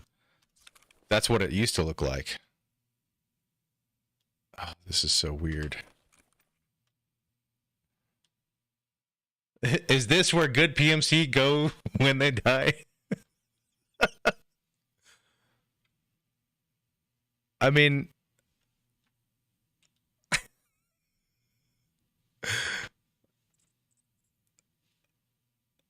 there's obviously lighting out here. It's world lighting, right? So just look at my ping. It's just going up and up. Let's see my FPS. 12 FPS. So we're not doing well. 23 FPS. Let's get back to where we had low FPS. Is there a place I'm supposed to be looking that it's trying to render something impossible?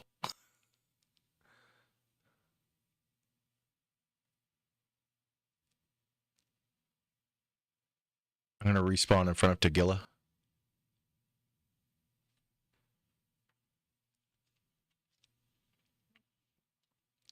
Don't go towards the light. I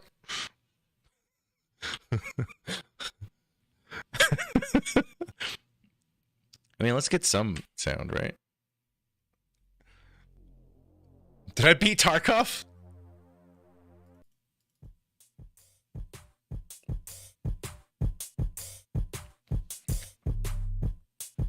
I'm fading. The Propital's wearing off.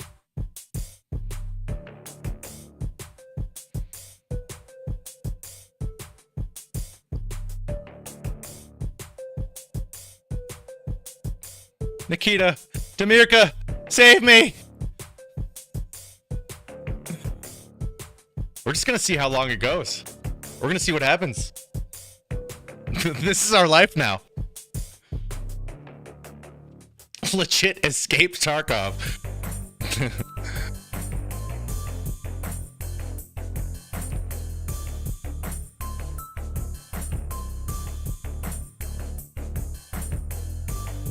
Yeah, yes, this is... Typically, this is what you see on your first run in Tarkov when you're born into the world.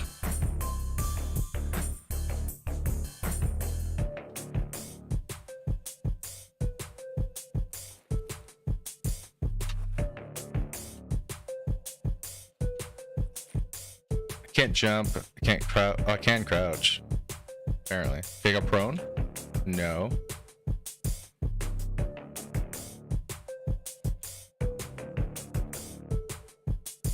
Damn, they got me really bad.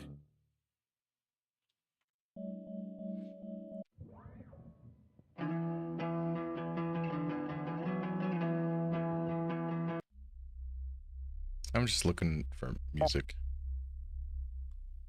Was that a VoIP comm that I just heard? That's fucking weird.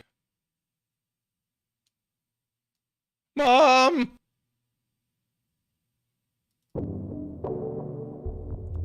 Here's some flying through the universe music.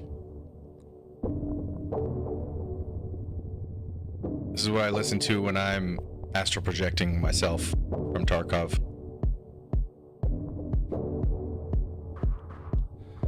Hello? Mom? Can anyone hear me?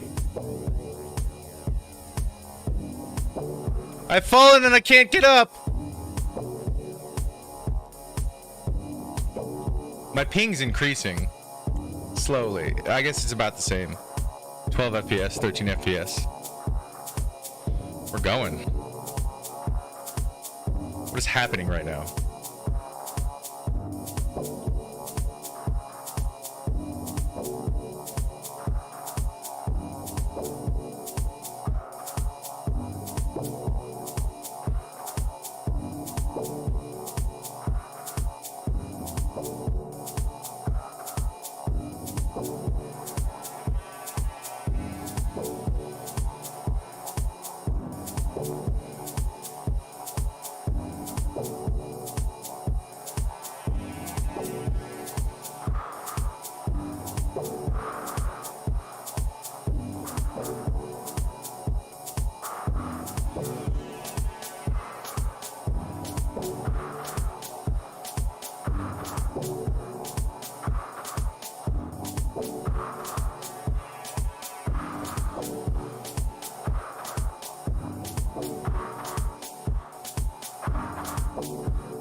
You should find the swaths and make some pottery. When mom says she's gonna slap you in the next week.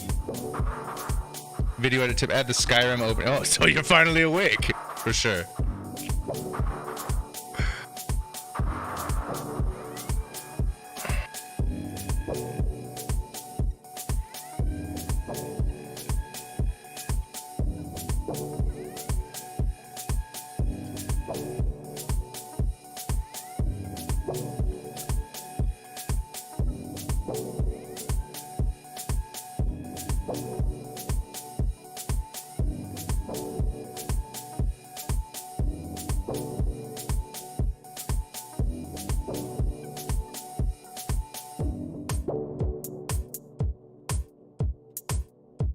This is the vibe for today, ladies and gentlemen. This is all 9 FPS.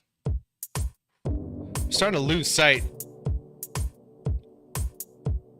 of everything. What's my... Is the information listed on my character here accurate? It appears to be. Like the GUI is active. Or the UI is active.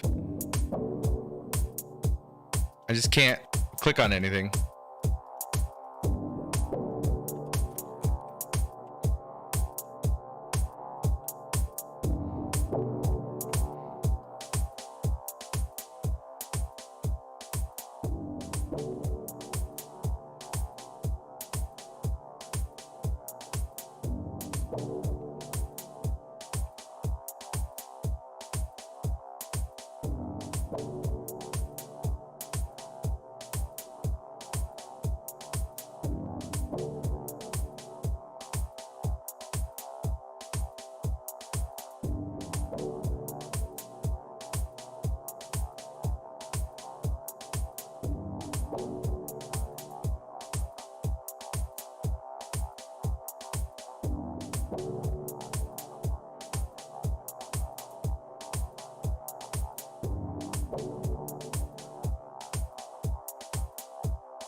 What is happening?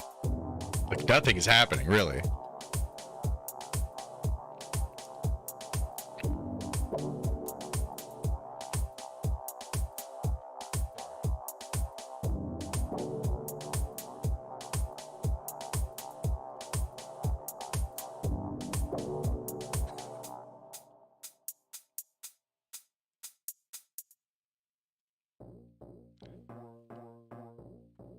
Oh boy.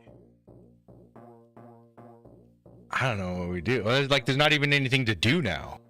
But I feel like the FPS is, well, it's stabilized at 9 apparently, but I was wondering if it'll keep dropping and the game will just crash.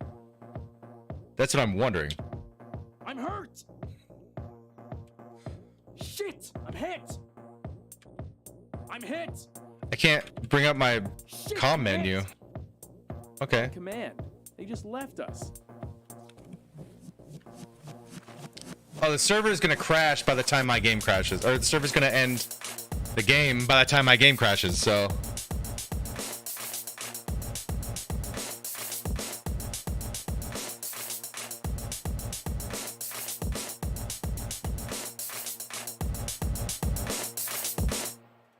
I do think I do think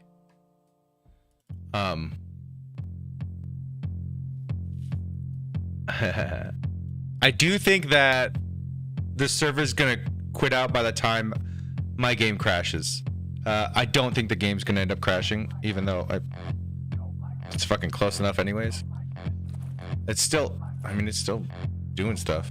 My ping got all the way up to 180, which is, I believe it's 180 is the kick ping after like 10 seconds or 15 seconds or something. Is this how you find the Chungus gear?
We're gonna let the server finish out. We're still dropping FPS. We're down to 8 steady now. I saw it dropping to 7. We're just letting it go, boys. This is ridiculous. Like, comment, and subscribe.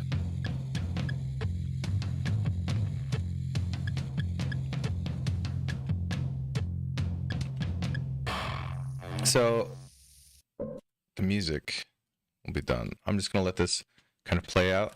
You can hear I'm still turning, and like game audio is still happening. The game is still active, but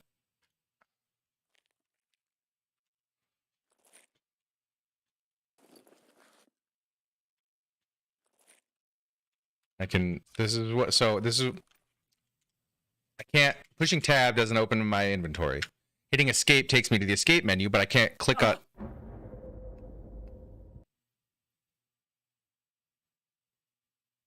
I just died. Okay. A scav head jaws me, so I think my player model was still stuck in that pit, maybe, and he got a shot on me. Yeah, this is like a strange SCP version of Tarkov. Yeah, I can't even hit next. Okay, so the entire menu is bugged. Now I'm wondering if I'd left, right? If I'd left, if I'd alt F4 and tried to reconnect, would I still have loaded into that? That's probably something I should have tried, right?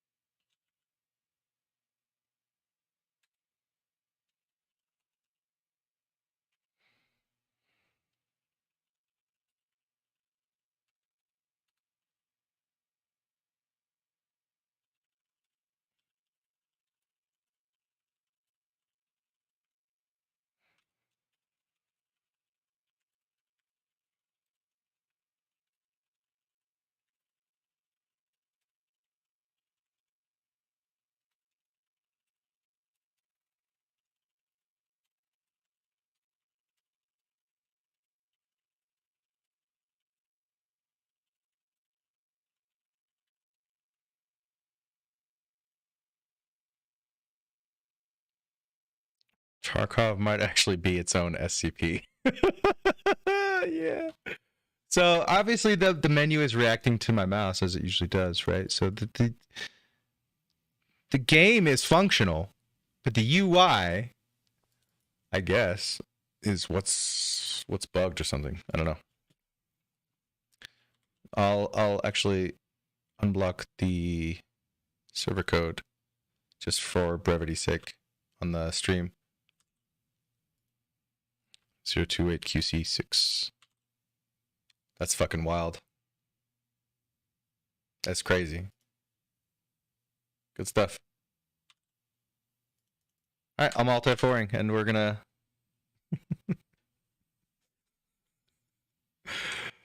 We're gonna go back in. Oh, Tarkov. It really do be like that sometimes. Fucking nuts, dude.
By the way, if that clip does end up getting out, all that music, it's not it's copyright and Creative Commons license, but it's my own personal music, and anybody has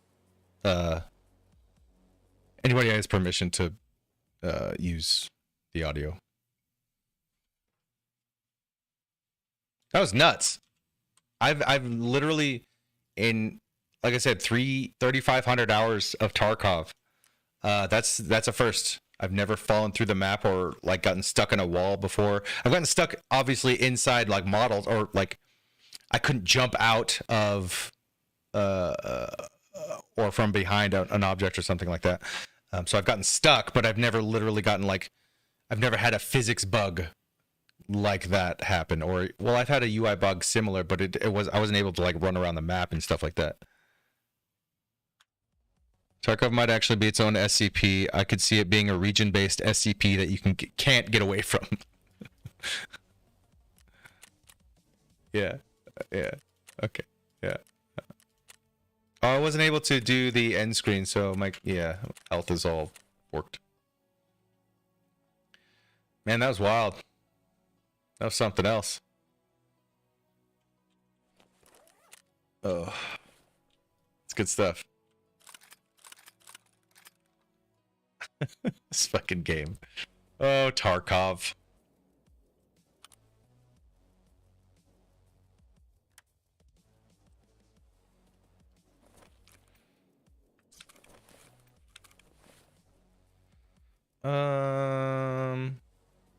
Use the sci-fac.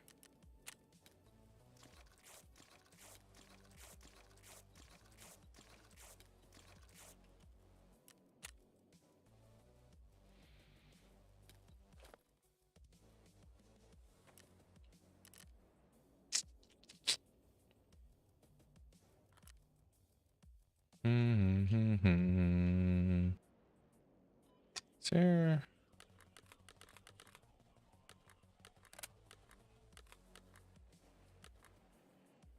Fuck's in here? Bunch of mags I don't need. There's a bunch of shit I don't need actually, but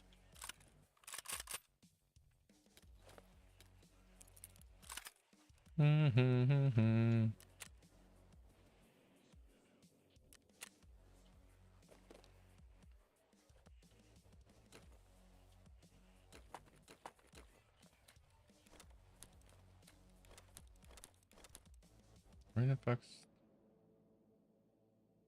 Oh. I was like, what did it do with my dock skate? I just clicked it out. Dummy.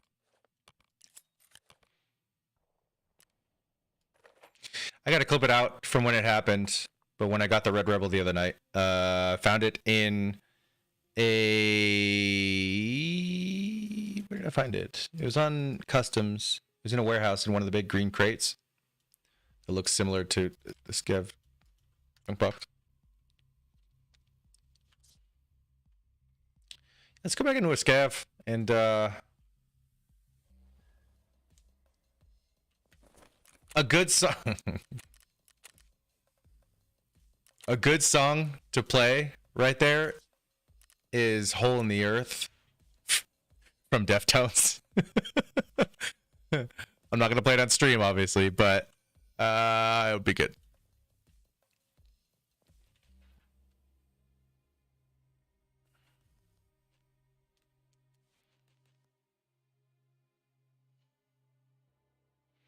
That was nuts.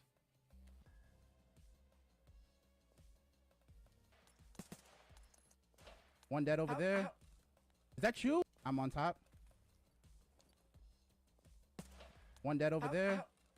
Is that you? Trip? Yes. Oh my god, you didn't tell me you were leaking that shit. Meme killed Triple G. Poor guy. It's okay. It happens. It's good content there. Right there, meme. Oh.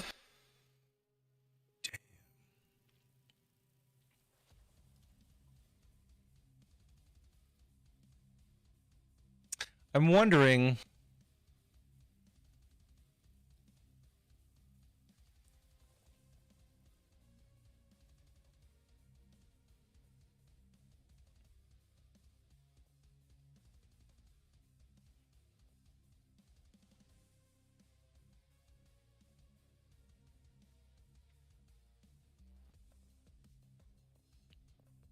Okay. Not exactly a hot take or anything, but give me a sec. Let's see.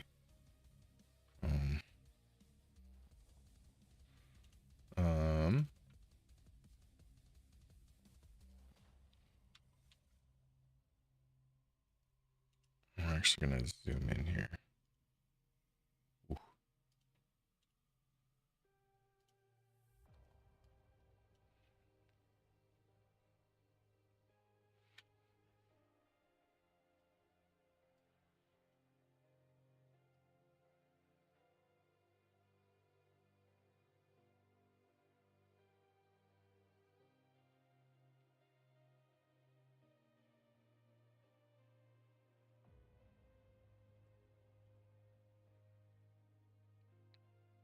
So just checking out some of the different stuff on Twitter. I did post that clip to Twitter, and I'll clip it and edit out at the end of the stream and throw it on the socials. But Axel says, if BSG decides to put Tarkov into complete anti-utopia and make all of us play with broken AKs and PAKAs, we would never even dream of using a stock HK and a tier 4 armor. Level 6 armors and Alden wouldn't be available for only for gods. Would you still play the game? Yes! In my opinion, that's how the game should be. Right? Like, I don't want to see everybody running around with fucking meta M4 or AK builds and slicks and airframes all the fucking time. It's boring. Because that's exactly what happens 3 months into the wipe. Sometimes longer, but dude, yeah, fuck yeah, I'd still play. If Tarkov remained that way after, like, without wiping, you know.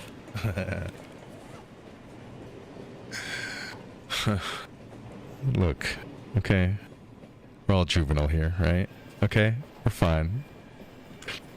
If Tarkov, even after it wiped, or if it didn't wipe, rather, for 7-8 months, and the game is still like that, people are still buying PAKA or just like going in and hoping, like, get rid of the flea market too. Yes, that's the game. That's the Tarkov I want. That's the Tarkov I want to play. That's fucking awesome. That's fucking fun. The best moments in Tarkov are always within the first 3 days to 7 days of the wipe. That's the best Tarkov ever is. And to say like people are talking about early wipe Tarkov like it's a slog you have to get through or something like that. No, man. Like, what are you? I don't share that experience, man. It's always been the best part of the game for me, was the start of the wipe. And everybody running low gear. Firefights last longer, because you don't get one shot to the head, 9 times out of 10. It's more like 4 times out of 10, or 3 times out of 10. It's actually, it's much lower, right? Your chances of survival and, like, experiencing extended engagements and not getting one shot from across the map is it's a multitude times higher than, like, well, okay, it's the experience is so much more fun and engaging and intense when you don't just go into a raid with all your best gear because you have 100 million in the bank and that you bought from the traders, right? You didn't even have to, like, work for it. You worked for the money, obviously, but, like, you end up just buying everything from traders. You got your level 6 armor, you got your fucking airframe, you got your meta kit. Go into the raid, go in for PvP, you die because you're out of quests or missions to do. You die, you re-kit with the exact same gear and go again. Why? Why do you want thousands of hours of that? That's not fun. The engagements are fun, right? When you get into a fight, you're always like, that's the fun part. If you're looking for the PvP, like, why do you want late stage meta Tarkov? That doesn't make any sense. If you want the funnest PvP are the extended engagements where you can fucking shoot and move, work around each other, and, like, you're both fucking sputtering and coughing and, like, trying to fucking get the painkillers out so you can fucking sprint with your broken ass leg. Fucking, you're running out of energy because the dude shot your gut out. You finally get a lucky spray out of your fucking Keter into the dude's face, right? And you've got fucking 0 hydration, 5 energy left. You're fucking struggling. You can't take a painkiller, but you got to hobble from RUAF over to old gas station, right? To get extract. And you don't even know if it's going to be open by the time you get there. That's the funnest fucking Tarkov there is. There is no better experience in Tarkov than like having these extended firefights with people, and like you're both talking shit at one another over VoIP, or like, you know, fucking flipping each other off. Right? Fucking using voice lines back at one another. You could hear the other dude coughing and like, there's no better Tarkov than early wipe Tarkov. And why you wouldn't want to extend that as long as fucking possible? Like, this should be Tarkov. Everybody should be scavs all the time. Everybody should have the weakest shit. And 1 out of every 20 raids, there's a dude who's just fucking gonna outlast everything. Until he gets head-eyes by a fucking lucky sniper scav. Right? That should be Tarkov. That's what's beautiful about Tarkov. Like that's the fucking moments you want.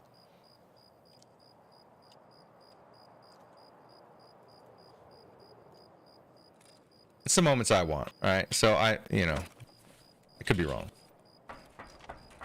I don't speak for everyone's experience, but in my experience, 3,500 hours in this game, and I only just started streaming because I still enjoy it and will get 3,500 hours more. Man, the best Tarkov is the most random Tarkov.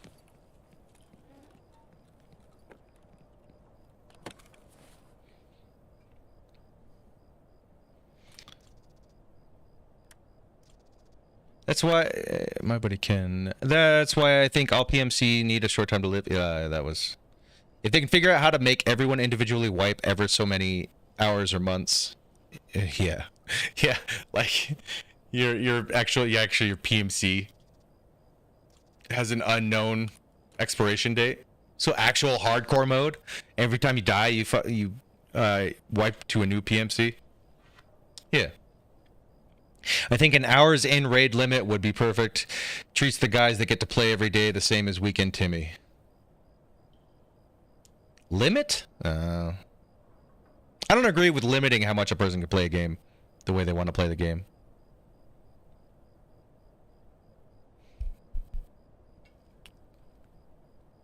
Contradicting everything I just ranted about for 5 minutes.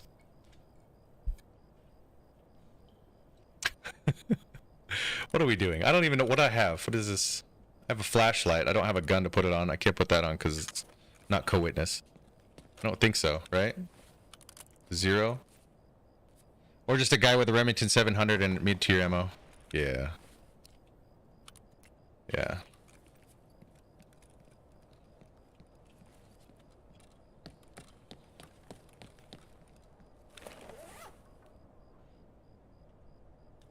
I disagree with Axel.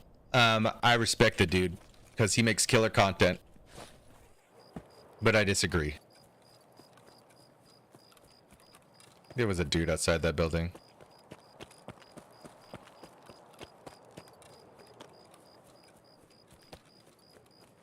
Heating pipe and CP fence.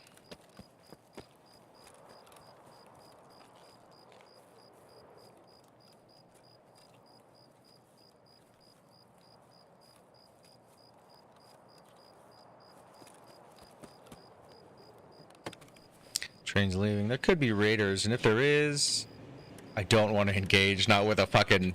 I do have armor, but engaging without ears, without grenades,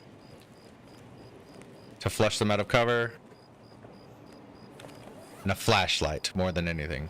I could use a flashlight right now, but even if I have a clutch and I can't put it on this ADAR.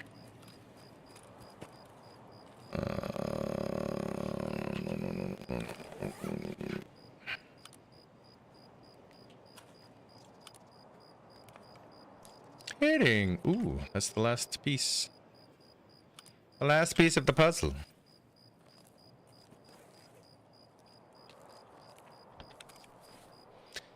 That's the last CPU I need. I'm out. No, they can still play however much they want or however much Tarkov will let them. I still don't think they want me to play this game. Yeah, BSG doesn't want anybody playing the games. They just have to roll a new guy after so many hours. I'm being real right here. If that was an option, if I could just, like, if I could cash in my entire inventory, well, you can, and have random perks or something, have random stats with a new roll of a PMC, right? Like, it gives you a random character every time. Like, that wouldn't be too bad. That could work in this game. It could fit the bill. It could fit the format, right? But that's not how it's ever gonna be. It's not how it's ever gonna be. It's not gonna be Tarkov, unfortunately. Fortunately or unfortunately. But there's gonna be a lot of players, I think, over the next few months that swear off of Tarkov for good, and then they'll come back with wipe and everything. That kind of always happens, but I think there is a lot of people who are complaining about the changes. Axel, of course, obviously is the loudest voice in my head right now. But then if we go back, like, let's go back for a sec and look. So Axel, what I appreciate Robin's reply. Robin is awesome. He's one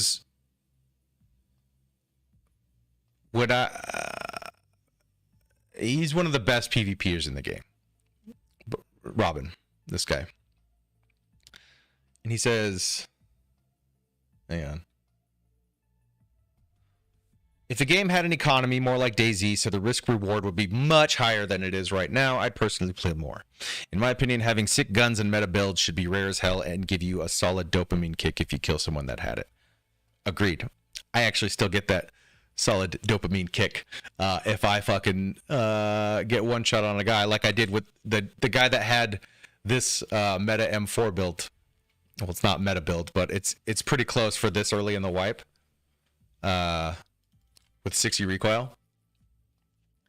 When I killed that guy, he killed my teammate, Garrett. When he killed him, I'd killed that dude's teammate, and then I was gunning down this guy as he was gunning down my teammate, right? So it was a bummer situation, but winning that fight just barely, and then killing the two scavs, one player and one non-player scav, rock up on me yesterday. This was yesterday evening. Like, there's no more adrenaline that you can get from any game than those situations you narrowly escape from, and then get out with some pretty damn good loot, right?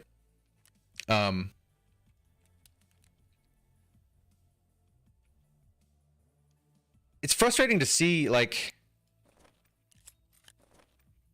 people so incensed by the idea that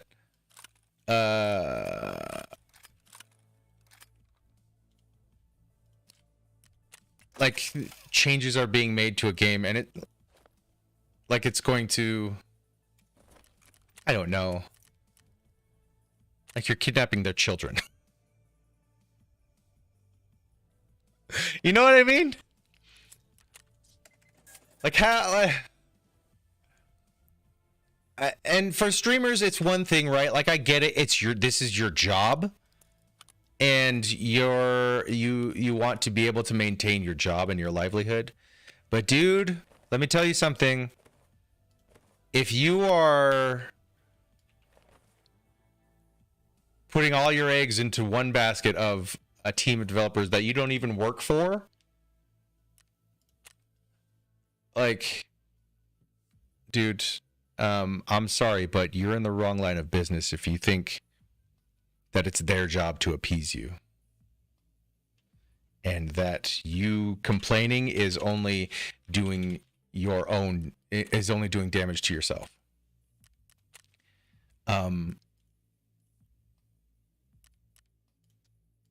Don't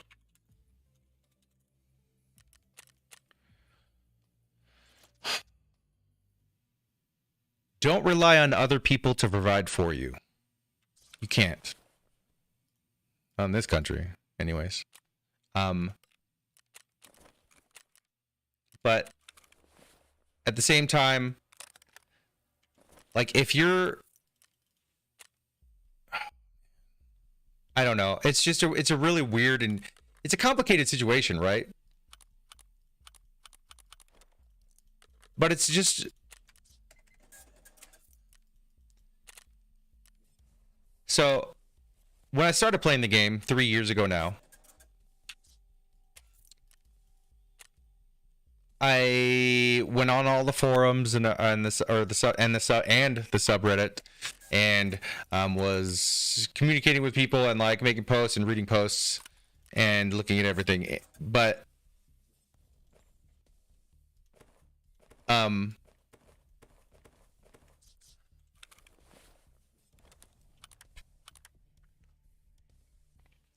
think that's a gunsmith part. After a while, I had to swear off of it, right? It was the same with the PUBG subreddit before I started playing Tarkov. And then you go onto Twitter, and it's the same thing. It's just this ridiculous toxicity. People complaining, only ever complaining, and only ever, like, making these huge scenes, basically.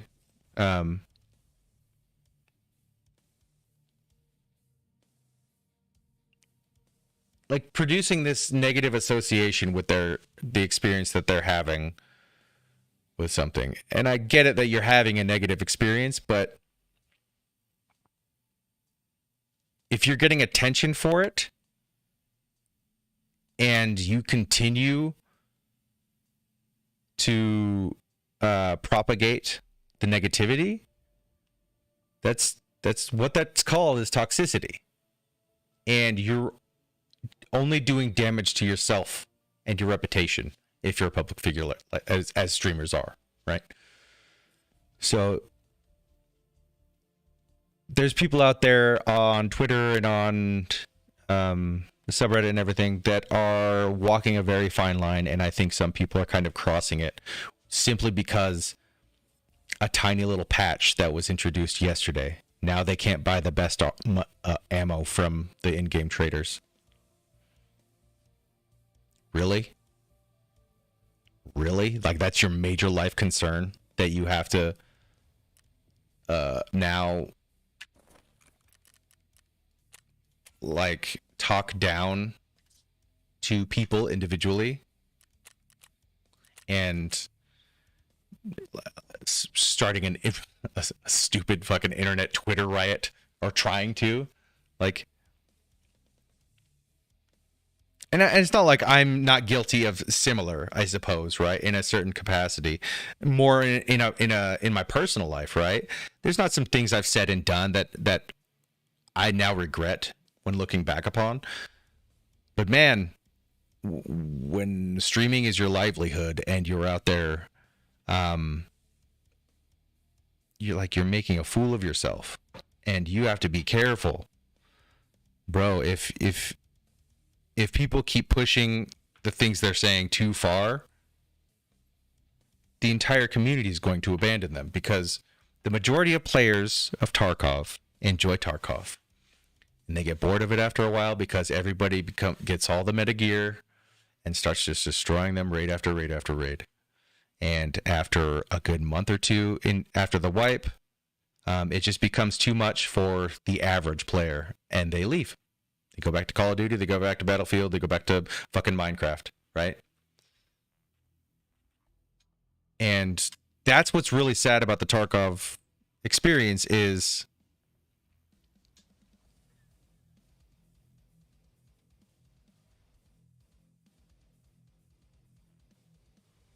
negativity and toxicity can be so easily propagated. With a game like Tarkov, it's hard to take. It's a difficult game to get into because there's of the loss involved, right? Because of like what you end up dealing with. Like what if I join a raid and I accidentally take in all of my saved up Kappa loot, right? Like the quest that everybody looks forward to and collects for the whole wipe and tries. That's their main goal when playing Tarkov, right? To reach Kappa. What if I were to take this backpack in and lose all this shit because it's no longer found in raid? Just on accident. That's happened. That's fucking happened, bro. That's happened. That is a part of Tarkov. You make mistakes and you fuck up. And if you can't learn to like accept that as like just simply by playing the game, like, man, you probably should be playing another game. You know what I mean? Like, you should be looking into doing something else with your time. If you can't take what this game has to offer, right? And the developers have said as much, right? Like Nikita is like, if I could get over it, quit whining, just this incessant whining all the time, and it needs to stop. And it sucks. Like, there's a reason that developers don't really pay attention to the social media too much anymore, right? They still do podcasts and they still interact occasionally. They still post on Instagram, and they'll respond to every once in a while to the occasional comment. But, man, they're a hell of a lot less vocal than they used to be. Now, a lot of it also has to do with what's been going on the last year in that region of the world. But, man, you'll need to chill out. It's a video game. You should be having fun. Tarkov isn't meant to be fun. And that's not exactly what Nikita said, as people misquote constantly. But the internet's weird. I don't know. Let's fucking play some games. Let's have fun. You know? Let's grab a double barrel and go into factory, slay out, die too many times trying to get this fucking quest done. And at the end of the day, get the quest done and look back on it and be like, oh, that was actually dope. I put a lot of work into this and I got the thing done. I had fun. There was some unique moments that I really enjoyed. And I'm going to come back and do it again tomorrow because I like the experience. If you don't like the experience, don't come back to it.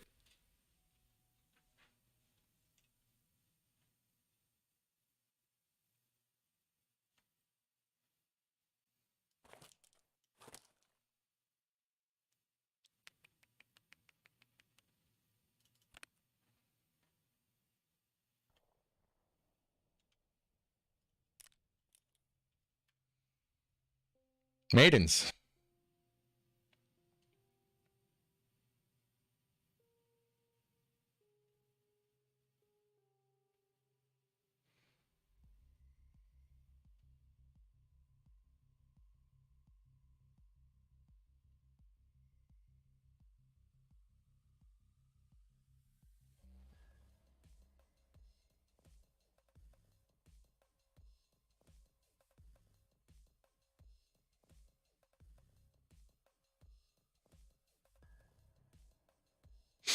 This is the second time this many days. I guess I need to block the profile, right? Well, it's probably a new profile anyways.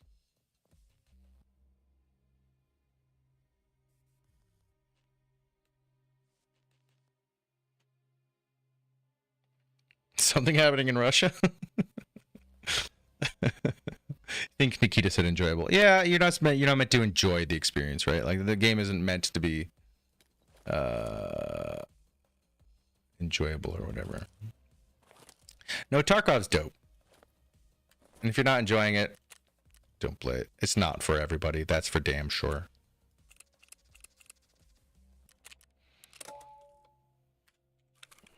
I'm just gonna run one at a time. Something happening in Russia. Some shit going down. Been going down for a little bit. Yeah, that's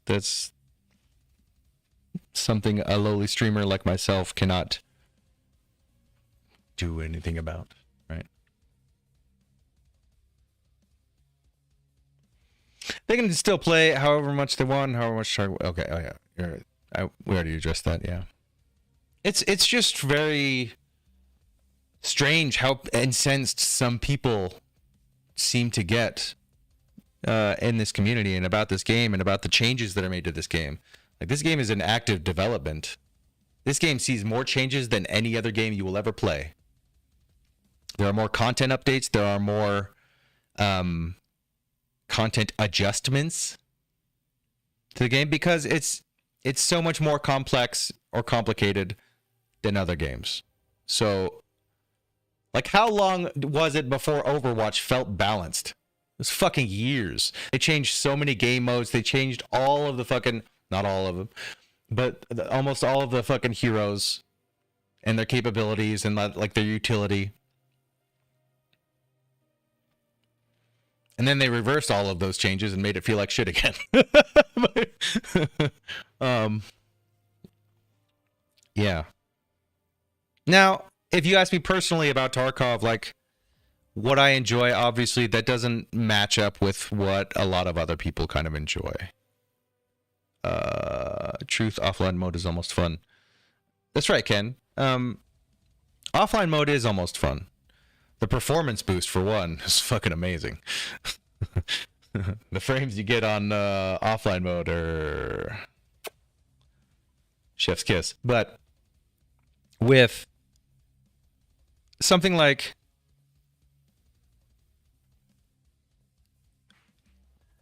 if there was a PvE only Tarkov, right? If you could go in with your friends, co-op mode, only play against bots, still have your inventory, not even have a flea market, no PvP, like there's no team PMC damage, like you can't kill each other, you can't even shoot, like the bullets do nothing. It's just you versus the scavs and the bosses and the raiders and the goon squad and, you know, bodyguards, all of that. If you could just go in and it's just that's the game. You just go in, do your missions. You don't have flea market. So you have to, whatever keys you find in the games, like that's what you have to do and what you kind of have to. You just have to keep going. Like, fuck, that's a good Tarkov, in my opinion. That's what I would like from Tarkov, right?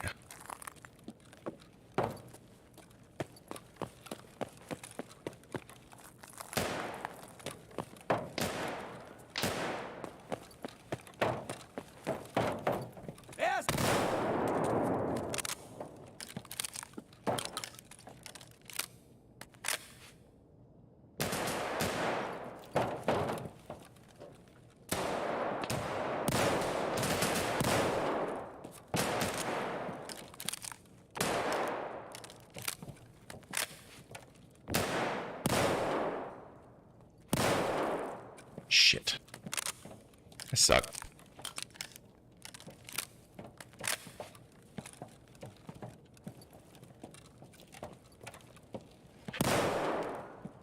I don't know if I got him. Nope. Damn.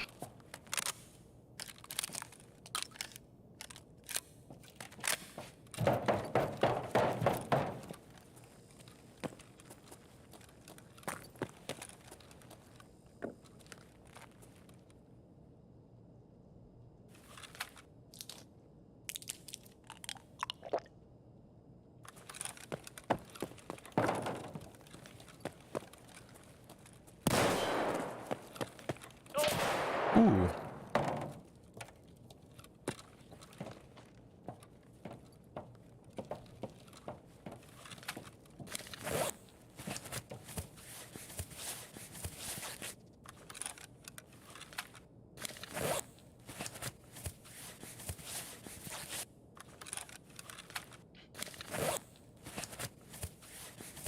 He has a long... Okay.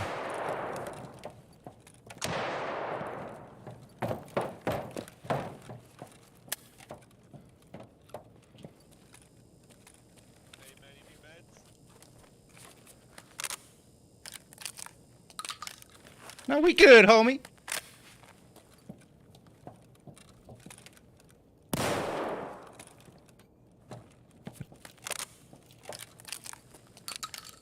You need meds?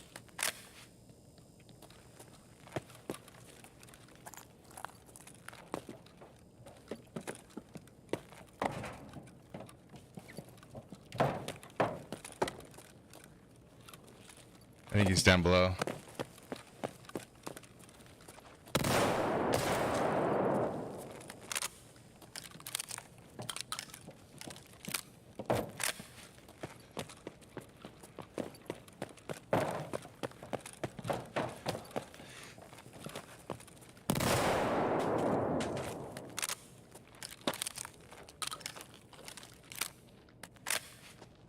О, кепка ебаная! Ебаная на кипарика!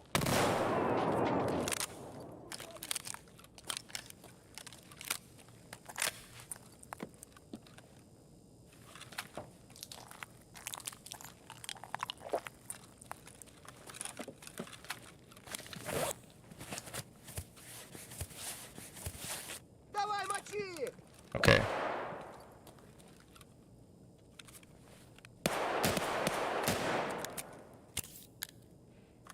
This is the scav. That's the player on the left. Ах ты I think it's the ебанула! same guy I was fighting with earlier.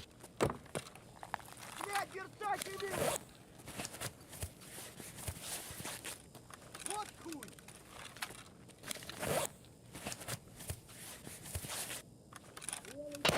Правый по карману. Кстати, батон закидываю. Ах ты, хер ебучий! Нехороший вы, блядь, человек. Фары врубай, вапер! Hang on. Хуя тебя! I need to check something real quick.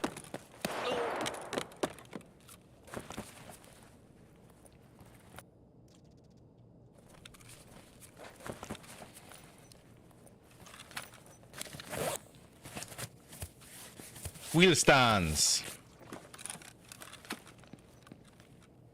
It happened again. I'm starting to think it might be related to Propital. I can't run through that anymore.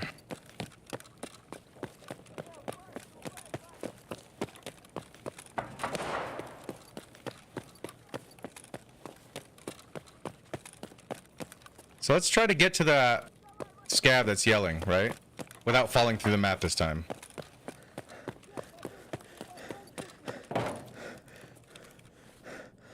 Anything I want to keep?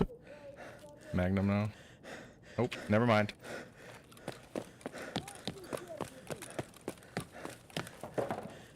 So that can't move through that wall. I can move through the other walls though, right? Kill me, Жри, сука! bitch!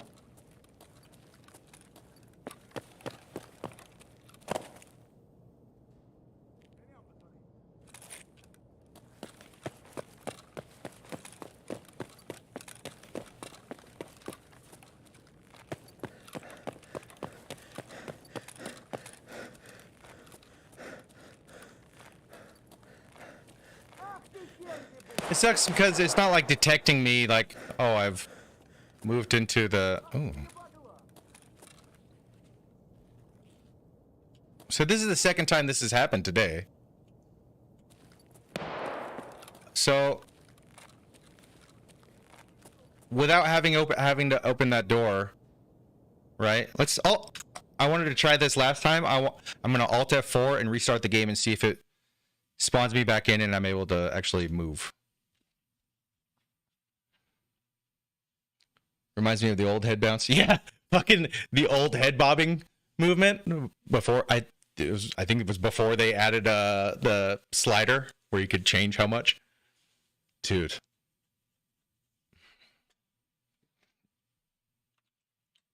So we're restarting the game. We're gonna see if we can get if the game will allow us to play it. Because I was still in the server that Scav was still right. The server was still communicating. My game was still interpreting what was going on. But I don't know. I want to say it has something to do with the Propital for some reason. I think Propital might be broken, particularly on factory.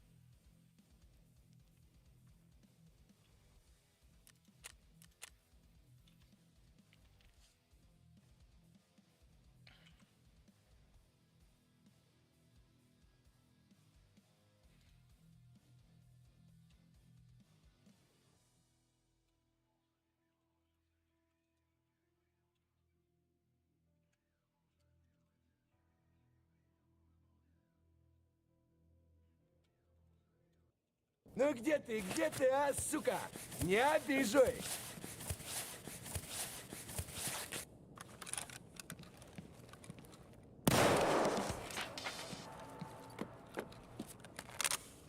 Okay.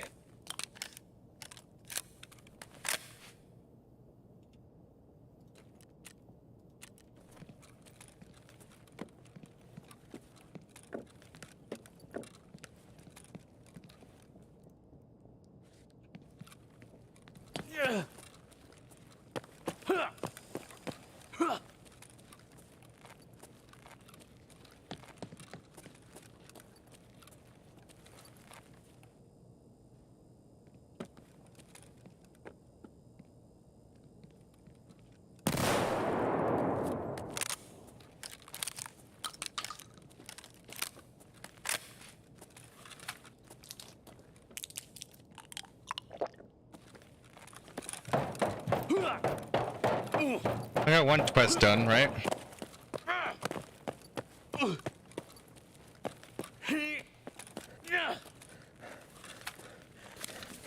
I hate having a broken leg in the water. Fuck. I'm just gonna leave. I just don't like the idea of like running around factory. Low hydration. I guess you have 5 minutes, right, though? Fuck. I fucked it up.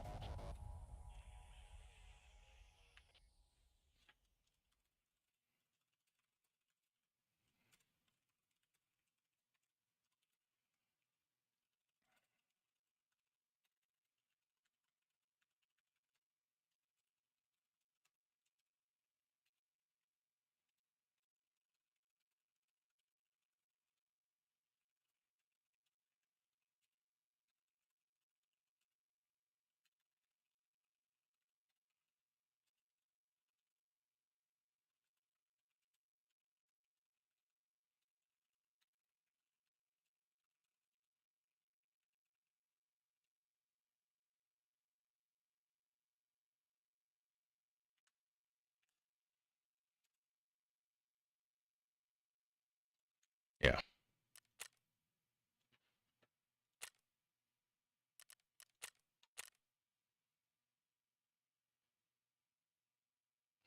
Fucking. He tossed my leg off because that's all I could see me from the crack of that door that he was standing at. Yeah.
How big is the download size for this game? I think... I don't remember. I want to say something like 30 gigs. Let's check out... I don't know if I can check that from the installer. Let me just look at the... what's unpacked afterwards. It's not very big.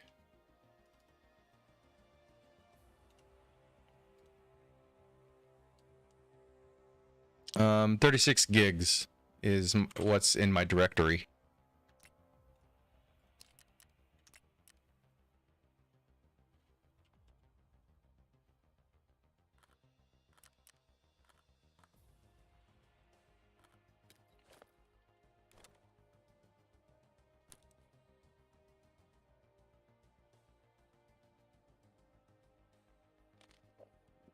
And I have...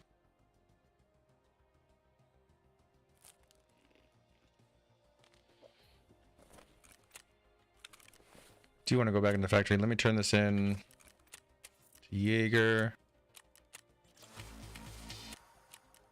Except, no, it's not on Steam. It's only available from their website. They have their own launcher and everything.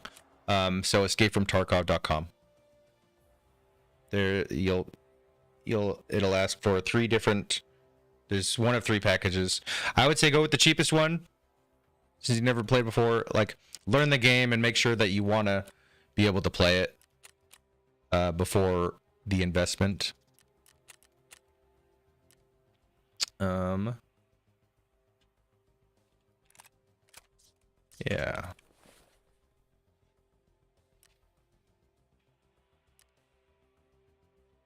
Because that's Tarkov is that it is an investment.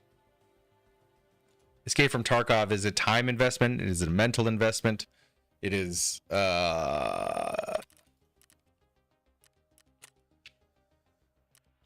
know that you like the gameplay first before you actually go buying the game is what I buying the full, the higher tier version of the game or whatever. That is my recommendation. Where the hell did that AFAC go? Yeah.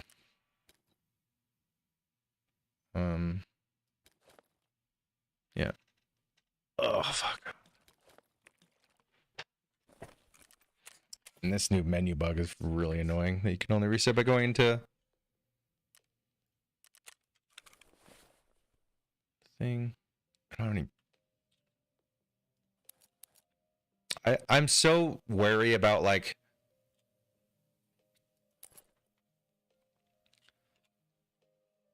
getting rid of my found and raid stuff. Oh boy.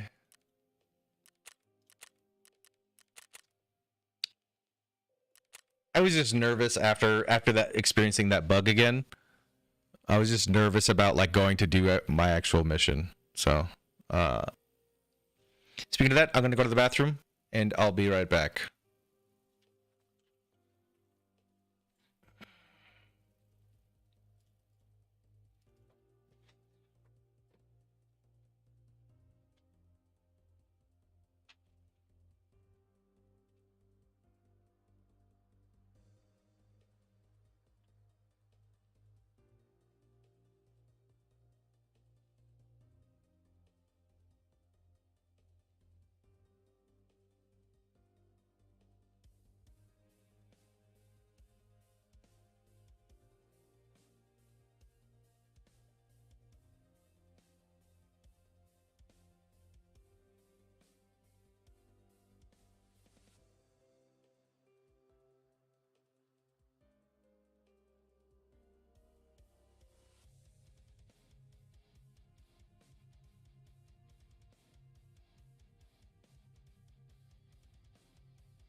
And we're back.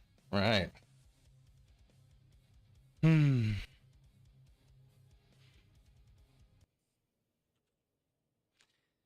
Get ready. This summer.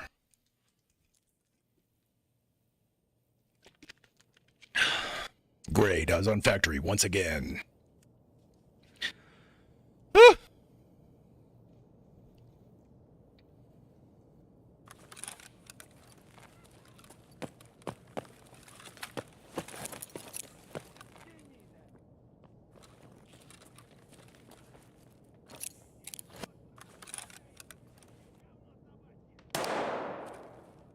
I'm having trouble. They're both back here. Okay. Damn it.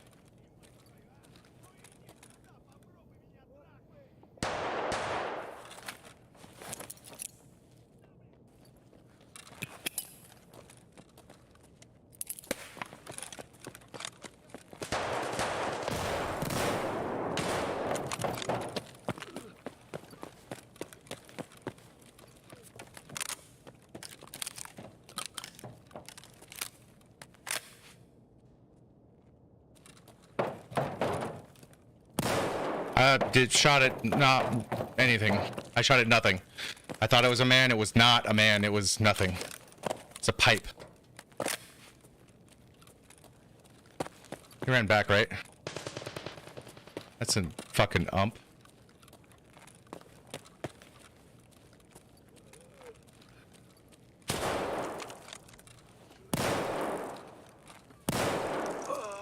Got him. I'm gonna connect this. Well, fuck. Because people heard me here, I want to go back here and plant this. I'm gonna clear this first. Yeah. There could be someone coming from that angle, but that's the risks we take in Tarkov.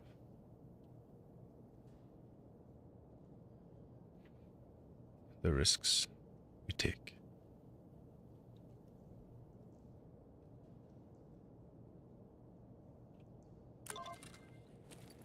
Tarkov.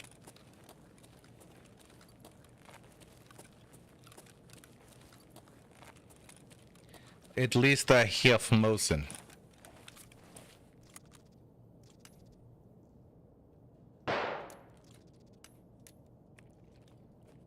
Damn.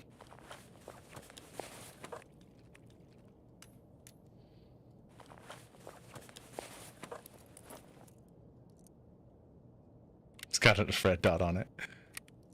You silly goose.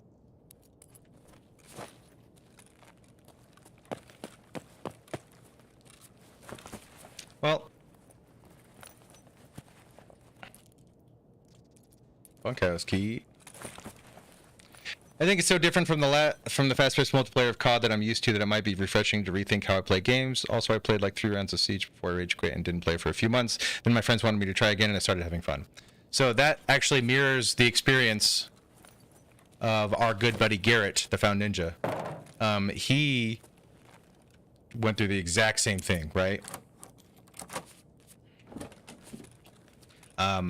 Like I was talking about earlier, he had the same thing. He wasn't digging the experience. He wasn't digging the gameplay because we were used to like PUBG at that time. And so we started playing this, and he was not having fun at all. He couldn't get into the movement. He couldn't get into the gunplay, the complexities like the stash, building weapons or whatever. I don't even think we'd actually gotten to that point yet, but there was just so much shit that was like, and it's such a difficult game to get into because there's a lot to learn. There's a lot to learn. It's a very deep game, right? Yeah, there's much more complex games out there, but for a first-person shooter, Tarkov is a completely different beast. So, yeah, he wasn't having a good time. He quit, and we didn't... It's not that we convinced him. This is something I learned from that experience and playing this game with my friends is... from the very beginning, I took this kind of disposition. How deep is it? Oh, it's as deep as it gets, brother. How's it going, Doug? How you doing? Balls deep. Yes. Unity crashed. Cool. The game engine crashed. But so our buddy Garrett, he quit playing for a year, and what convinced him to come back was seeing all the streamers having fun, right? Like seeing what they were doing, and he was watching it for a while. I think he'd started watching Dr. Lupo and Landmark, and just got an interest and started seeing like what other people were enjoying about the game. But I was never, from the very beginning, like I was saying, I'm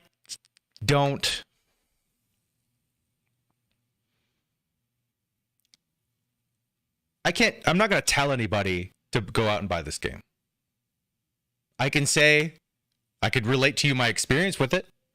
It's a heartbreaking game at times. It is an incredibly frustrating game at times. It is by far the most rewarding game I've ever played at the best of times. But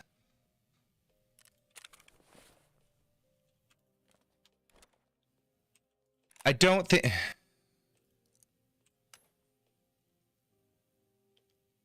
I cannot in good conscience tell anyone to like, you should get this game because it's great. I can tell you all day that I think it's great, but no two people are going to have the same experience with this game, right? Because we have varying experiences in our and backgrounds in the games that we play and things like that. I finally got BP Depot. Holy shit. Level 21 and I finally got a BP Depot at this mission. That's I'm really slow this wipe. But yeah, so I don't think it's like the Matrix, right? No one can be told what the Matrix is. You have to see it for yourself. Right? To quote Morpheus on that. That's Tarkov. You don't know what it's like until you play it and get into it and try to learn it. Because it does, like I said, it's an investment. It's a time investment. It's a mental investment. It's an emotional investment. It's a fucking relationship. And your relationship with this game will be strained thin as any relationship you can ever have with a real living human being. But it's Tarkov and it doesn't give a shit about your feelings.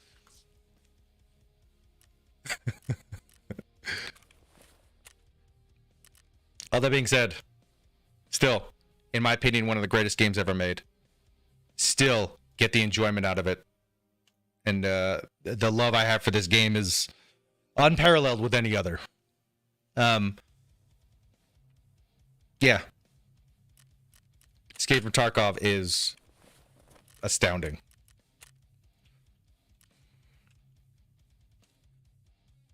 Balls deep.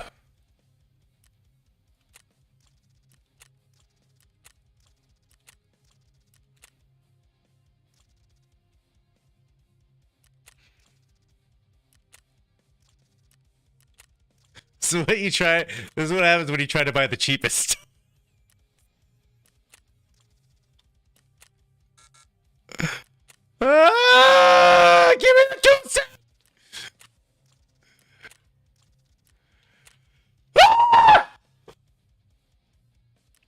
I'm sorry.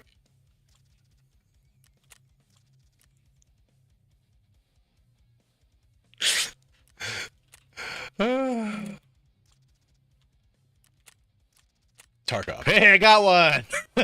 We got one. Oh, that was good. That's very understandable. I've watched gameplay from a few others, and I've always kind of been interested in it, just never had the balls to jump in since I didn't know anyone else who played it. Exactly. I was exactly the same. I never knew anybody who had started playing it. I never had anybody to talk to that like was playing it. So when I was like, I finally made the decision. I was like, fuck it, I'm going in, and I'm gonna learn something new today. And I'm gonna. Why is this? Why did I ensure that? I'm gonna learn today. And I did. I learned a lot. I learned over the first 2 days that I fucking regretted my purchase, or almost regretted my purchase. And after that, I began to find some enjoyment out of it, and then slowly built up this. It's an ever growing appreciation, right? Or not ever growing. Yeah. Because the game is not immediately accessible. Its rewards are not immediately apparent, right? The enjoyment is not immediately apparent. It's a slow burn, man. This game is a slow burn to enjoy, for sure, and to get the fulfillment out of it that you might immediately get for other games. But yeah. Okay, just got back. Let's talk about why I think Tarkov isn't for everyone. Go ahead, Elspawn. Let's hear it. Immediately, I agree with you, by the way. I agree with that statement. Let's talk about why Tarkov isn't for everyone. Sure. Casual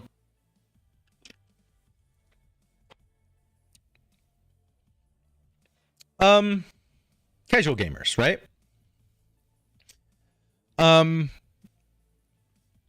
You can be casual with Tarkov, but you will never be casual with any other game while you're playing Tarkov, right? You can't just hop into Tarkov once a week. I mean, you could, kind of, but you're not going to really get anything out of it. You know what I mean? It's going to take, like, there's time investment. Like, if you're the kind of person who hops between game and game and game, and, you know, console back to PC, or, like, you know, I play a lot of phone games, and then I go home and play my Switch. If Tarkov is interesting to you, I'd say, like, yeah, check it out for sure. But it's not a game that you can just pick up once a week or every once in a while and get something good out of it.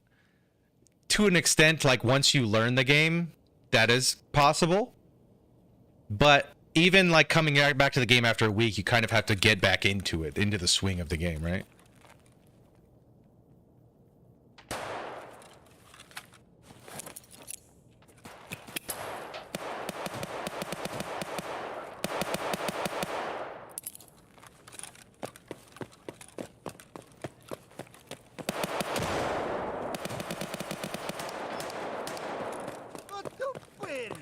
Четко ты, четко. На, блядь, нажри, сука!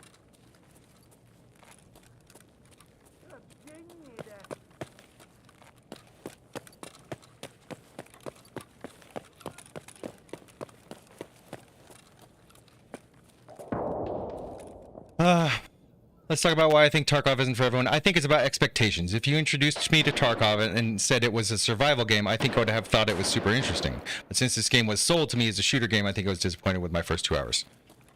Yeah. I get that. I can definitely, yeah. I'd say that's accurate. Yeah. It's hang on. It's a shooter by nature, right?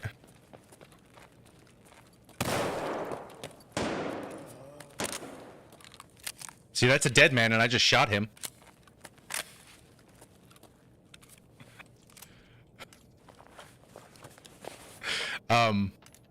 But no, it's definitely a survival game. It's you don't just run and gun. You don't go in and just start blasting.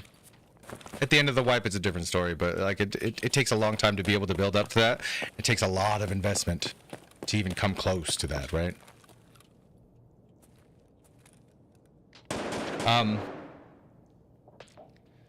Yeah, it's a survival game. Everybody used to describe it as Tarkov is like getting punched in the dick over and over and over. And it is. It is. Why is the dude like coming here with a nadar? Let's see, where are we? It's folding car key. Is that like the Vaz? Does it actually even worth anything anymore? Does it even work for anything anymore? Does it even worth? Do I have to escape? Oh.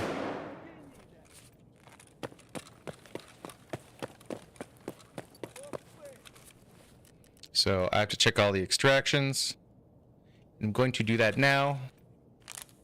It's a point-and-click adventure game.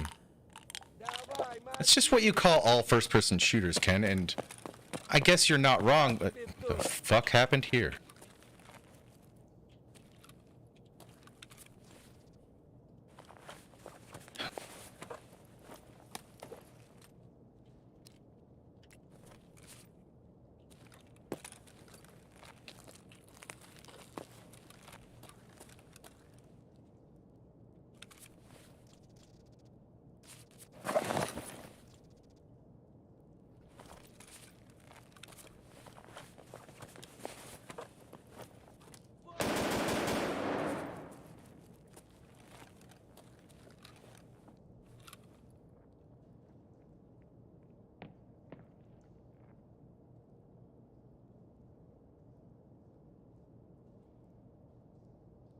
Excuse me, sir.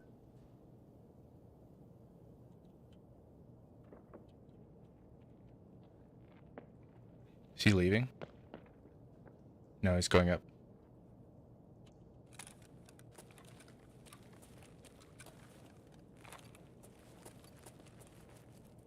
Look at these boys that you touched.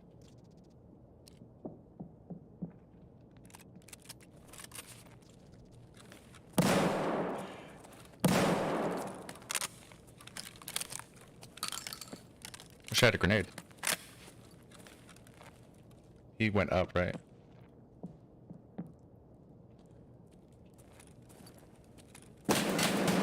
Bitch, you missed.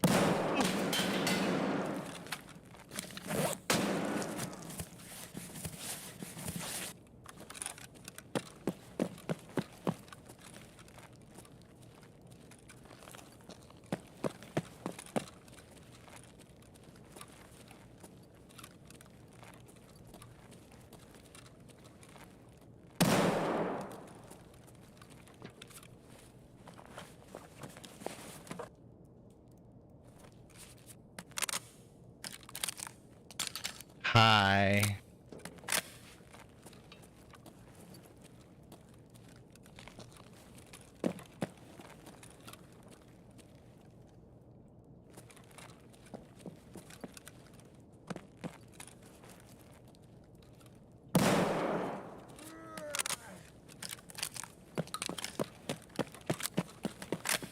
$8.5. So, first, done. I'm gonna run through and get all the extracts. I got to go back to where I spawned, or to that back gate and unlock that little one in the back.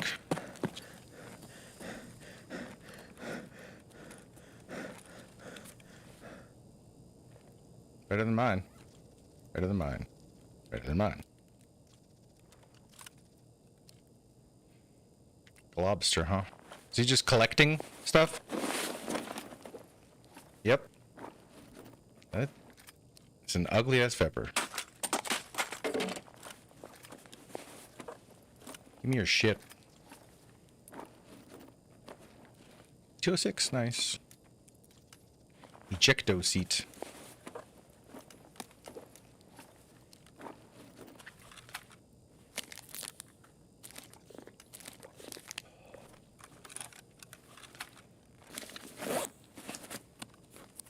So this is factory.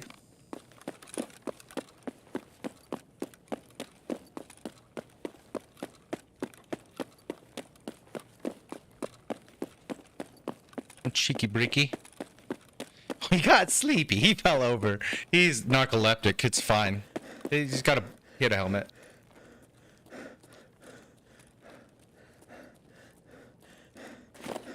Oh yeah, that guy. Oh shit, I didn't... Do I have to see them all at once? It's not... Scout.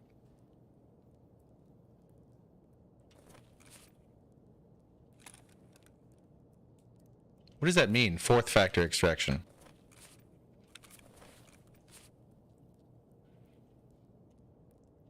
Med tent gate. I've never used that before. I haven't played Factory a lot since the expansion. I'm gonna get head eyes by player scav here. I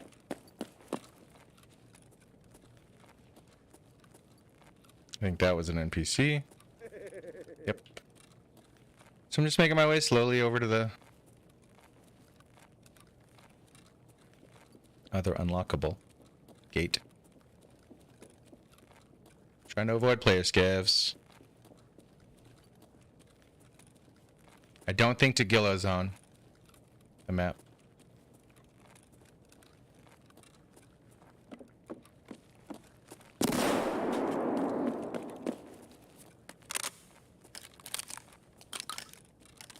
I think it was a player, to be honest. Can't be sure. Just based on the gear. But I don't know. Too late to find out.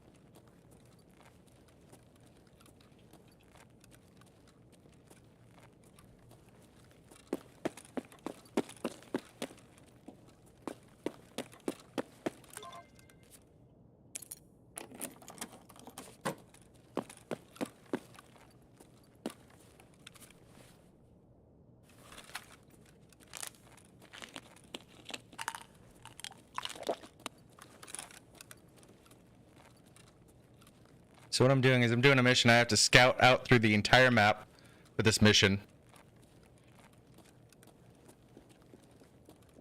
I'm the last main player character, PMC. There's still NPC scavs. Вон он, упырь! Yeah. Okay.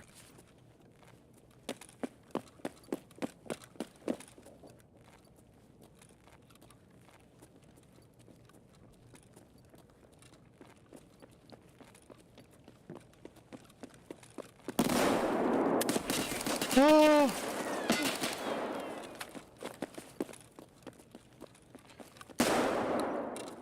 Missed.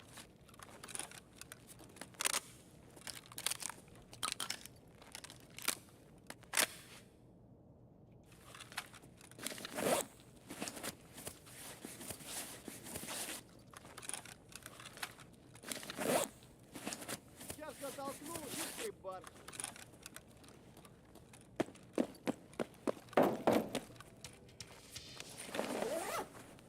So.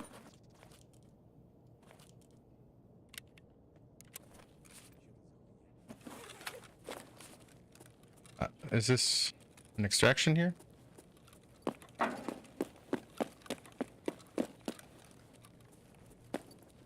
Yeah. Okay. I've never actually seen this. So since they added the factory expansion, I have not seen this. See a lot of people as NPCs? I mean, in real life, am I not? Okay. In real life, yeah. You go out into the world, you experience some people on the street.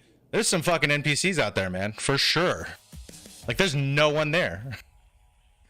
So yeah, in Tarkov, yeah, I could say I kind of see the same. I experienced the same, right? 524 absorbed by armor. That was that guy. That's second PMC.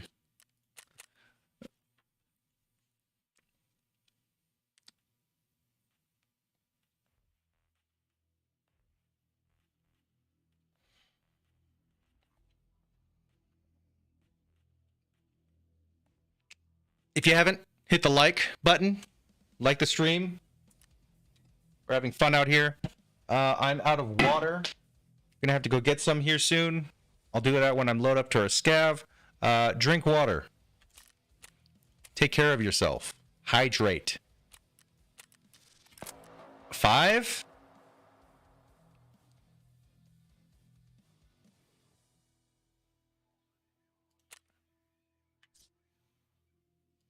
That's a dope ass quest. That's a lot of experience. And a lot of money. For what you're doing. And over to the plugs. And over to the BCBs. I need 2 power cords, which I can make. I might as well make them.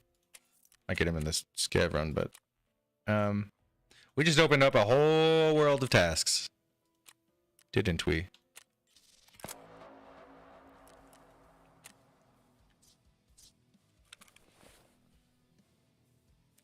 This dude put some love into it. No, I didn't. He just put a scope on it. That's it. Okay. Or a thing. A thing. 856.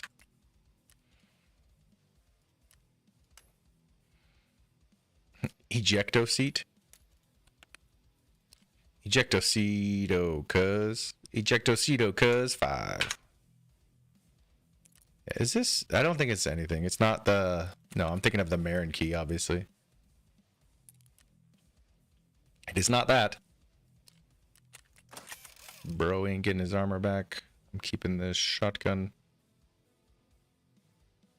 It's. I guess. Yeah, PMC did bring it in. Okay.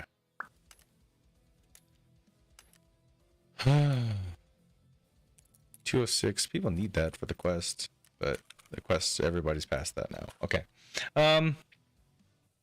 That's how I went into Siege, was thinking it was like COD multiplayer, and that's why I was so frustrated. I somehow know what to expect from this after watching people play it. Yeah, there's a lot of downtime, and you kind of have to get used to it. It has a much different flow. Like, you're not just getting straight into action. You can learn to force that, but by and large, you can lose out so often that it's not really worth the push.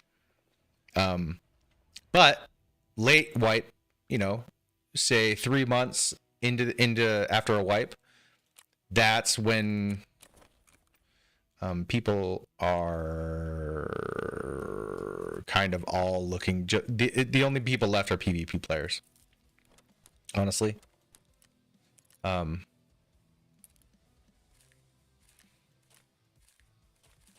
Which is the bummer, and we've kind of talked about that at length today. It is a bummer, because the PvP is, while it is excellent in this game, at the best of times,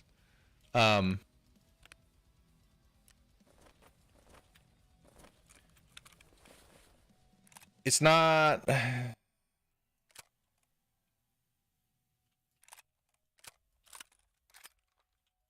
Just collecting shotguns now.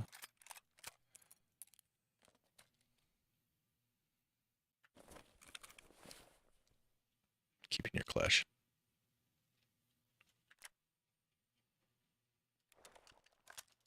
A threaded barrel on there. Why? Where is it kept? I'm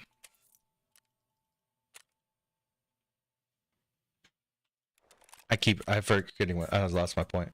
Lunchtime, baby. Catch you in a bit. All right. Let's see you, Ken. Thanks for stopping by. Yeah, Tarkov. Like, if you look at what I'm doing now, you have no idea what I'm doing. It looks like I'm taking a gun apart, which is exactly what I'm doing. So that shotgun that was there before, it is now this pile of parts. You've got the barrel, you've got the receiver, you've got the handguard, you've got a pistol grip, and a red dot optic, right? And the magazine cap, which caps the actual magazine, right? 4 rounds. So you can put it back together. Just needs a pistol grip and a barrel. Or, well, you don't even need... do you need the barrel? Can you... I was going to say, so you need the barrel and the hand grip. What's the least functionality you can put into a gun?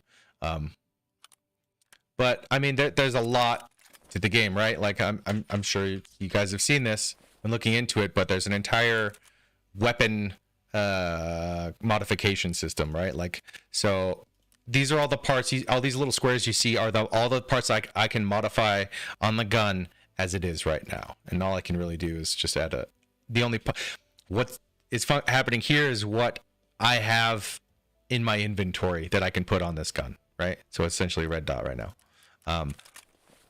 I can also go to and create a preset, and any item that I've identified in the game, I can add that if it can fit on this particular gun, right? So if I was really silly,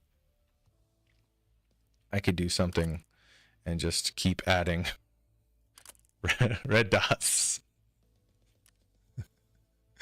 I could add a stock if I wanted to. I wanted different chokes or suppressors. If I wanted a bigger magazine, right?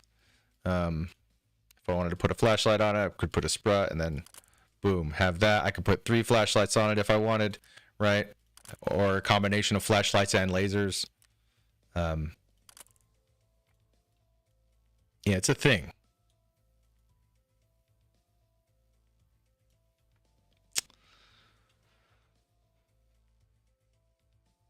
The complexity, like looking, like you seeing what I just did, right? Shows you like, oh, like this isn't just, yeah, a normal game. And surely the new Call of Duty weapon creations or customization system is kind of, they took notes from Tarkov quite a bit, but it's depth, right? Like this is a system unto itself, like being able to do this, and then you can save it as a preset and be like, oh, don't ever use this. And now I have that under shotguns, under, what the fuck is it? It's a 133, 153. Don't ever use this. So now I can remake the gun anytime I want, hit assemble. These are all the parts that I'm missing that I don't have in my inventory. I can go to buy parts, and this is the flea market where I can buy from traders or also people posting this stuff on the marketplace, which this isn't even posted unless there's a bartering offer for it, which there is. So I could buy all this for about 600,000 rubles, which is ridiculous. Why you wouldn't? It's stupid. You'd never do that. You'd never like make that gun. You might because you're fucking silly and you're just looking for something stupid to do. But because you can. I mean, yes, you could do that because you can. Tarkov will allow you to do stupid shit and make your own mistakes or have fun the way that you want to have it, right? Which is what's great. And say I have all these parts. I can go in and buy more and find things to add on.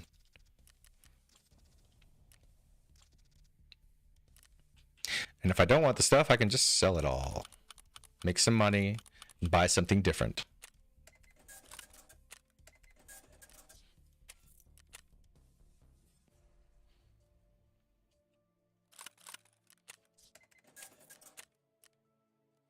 Yo, it's Taco Tuesday and I need something other than ground beef tacos. What you got for me? Taco Tuesday. I'm definitely a soft taco man. I eat like an old man, like I don't have teeth. My teeth are actually very healthy, but I like soft tacos. But other than ground beef, shit. Venison. No, not venison, but deer meat. Deer meat's always good. Shit. Steak fajita tacos are the jam, dude. Oh yeah. Just simple, just, you know, chopped steak.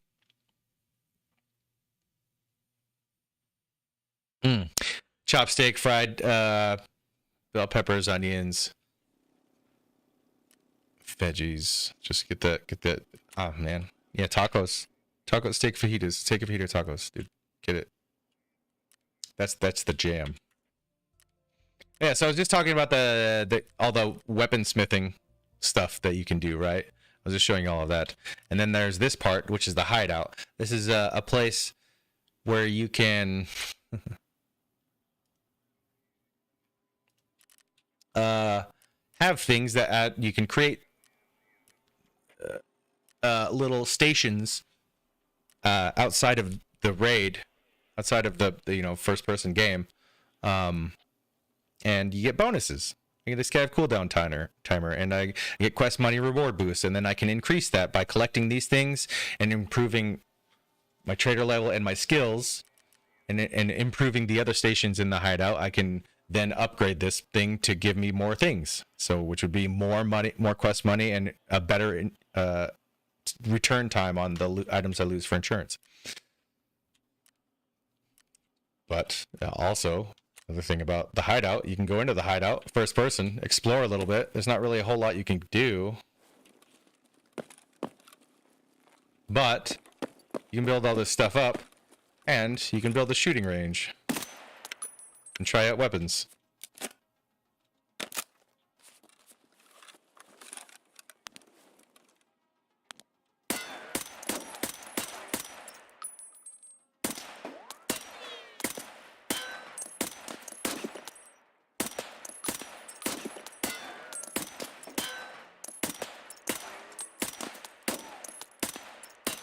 This.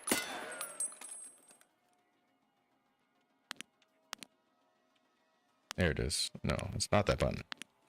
Oh, it doesn't. It does have DP on it though. How?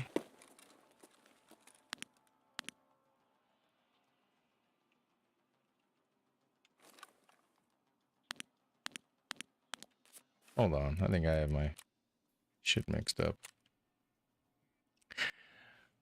Change scope magnification parameter. Yeah, side magnification. Switch between sides, right mouse button and left control. Yeah. So it should be. It's just not. Right? Oops. You gave me this guy's taking Tarkov too serious vibes with the venison answer. I mean, okay, so my uncle is a hunter. He's he hunts for sustenance in northern Michigan, you know, and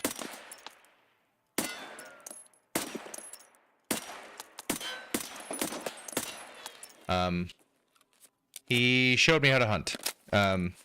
And he I don't know, like he has venison, but he doesn't hunt like baby deer or anything. So venison isn't exactly like on the menu specifically, but deer meat is always fucking delicious.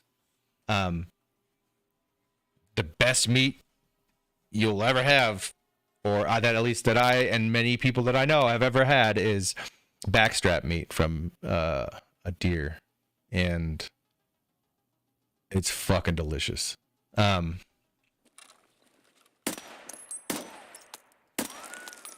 Even when I dabbled in veganism, I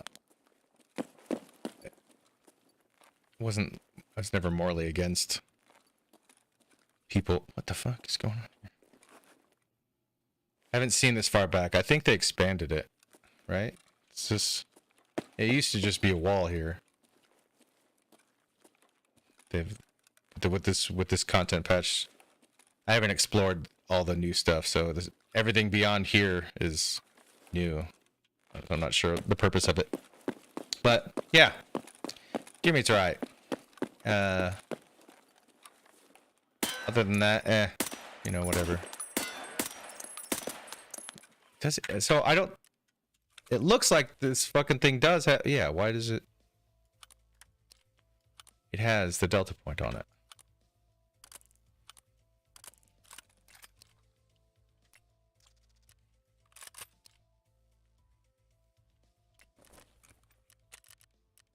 So why are you not?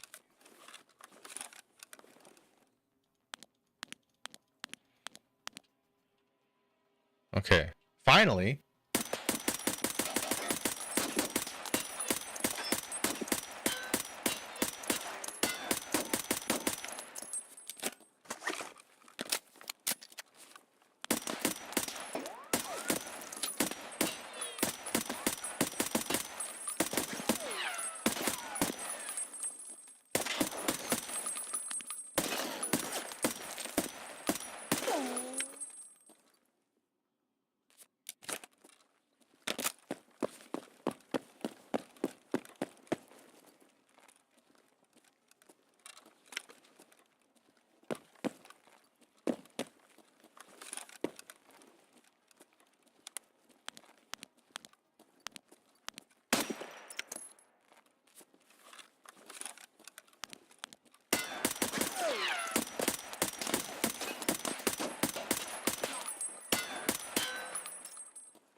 Okay. So you have a shooting range where you can try out guns, learn how to shoot, I guess, learn what the weapon's recoil feels like. So I'm Jordan Escav. I'm gonna step away. I'm gonna get some water, and when I come back, we're going to continue. Maybe talk a little more about video games or tacos or whatever happens. I'll be right back.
All right. We got water.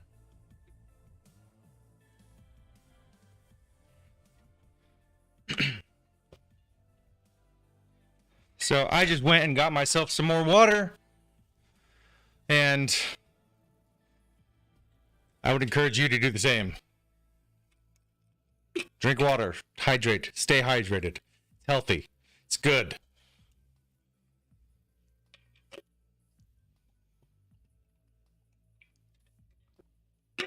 And it's not a big deal if it drips down your chin onto your shirt and your beard doesn't catch it all.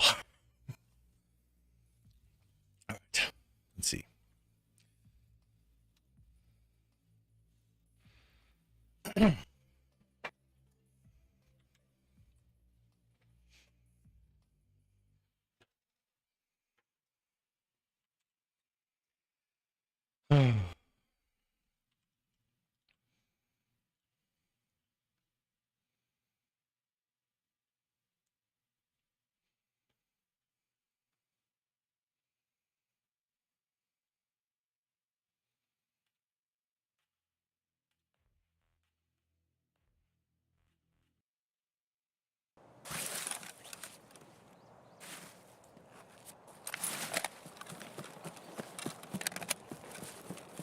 It's a very early raid, like 12 minutes into the raid. I have hole and CP vents. My gut says I'm not gonna survive this one. I'm gonna get one tapped by a PMC or some shit. We'll see. What number we got? Ew.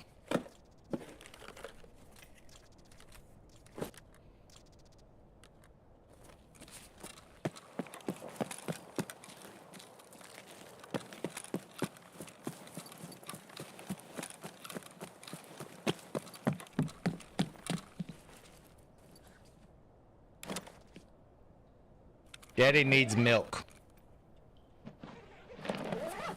Oh, he needs some milk.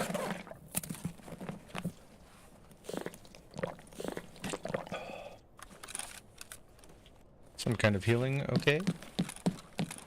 Or not healing at all, actually. 2 seconds.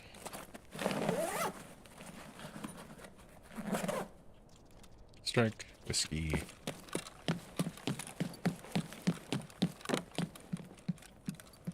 I was talking earlier about the investment in Tarkov that is playing Tarkov, right?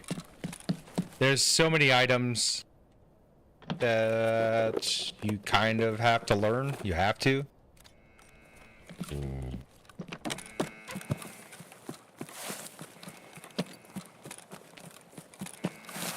I really want to push to try and kill whoever hit that button, because they're trying to get out. PMCs this early hitting the button. They've got what they want and they want to leave. They have a big bag full of stuff that I also want. So, you want to fight about it? Problem is, I think I die if I go Bunker Hills. I could go back and get on the grenade launcher. That was a scav.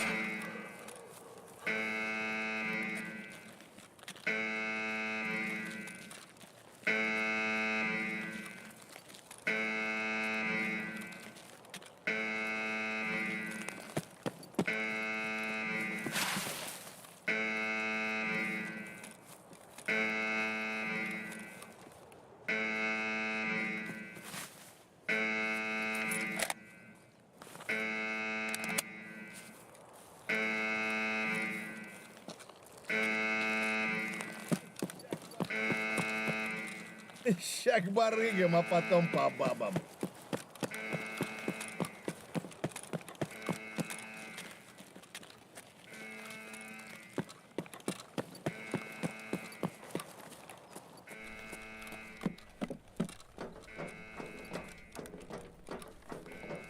Difficult to trust anybody in this game, and I typically don't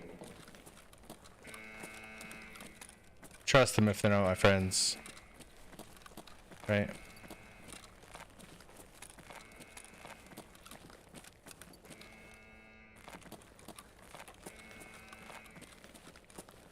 Fun fact for the day from TC Lionel. Soap operas are called such because when they first started on radio, they were often sponsored by major soap manufacturing companies.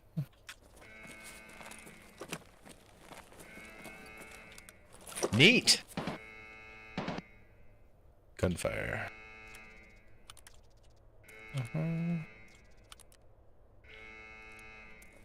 Might find an ADR or something.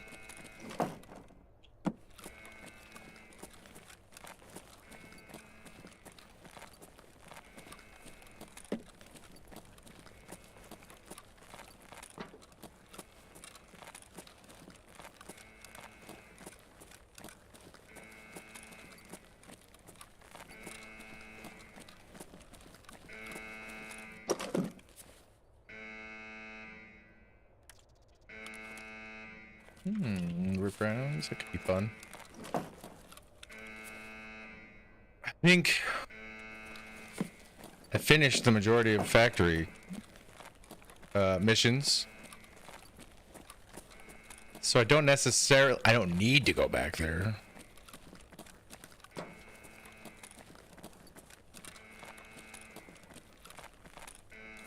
But for funsies, you know, maybe we do, maybe we don't, you know? Maybe we go back to factory today.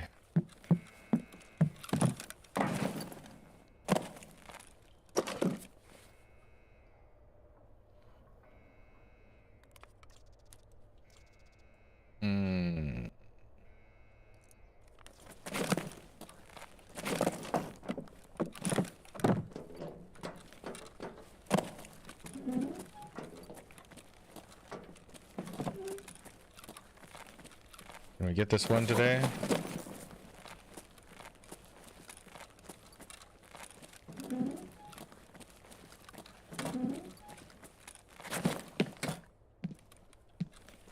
No. Eliminate the threat.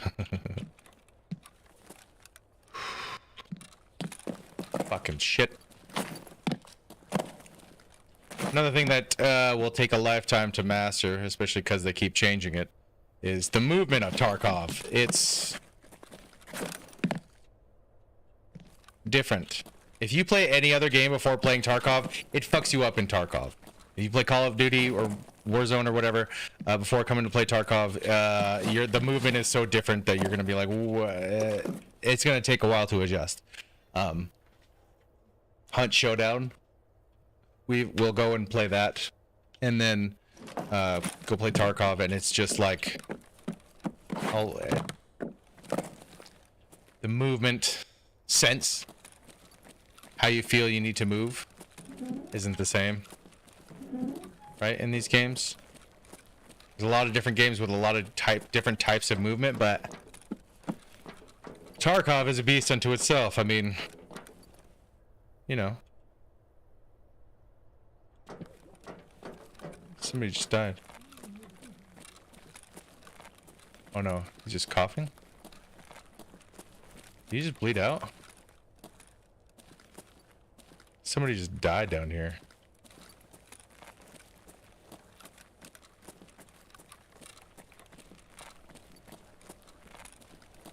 It's either down here or above me.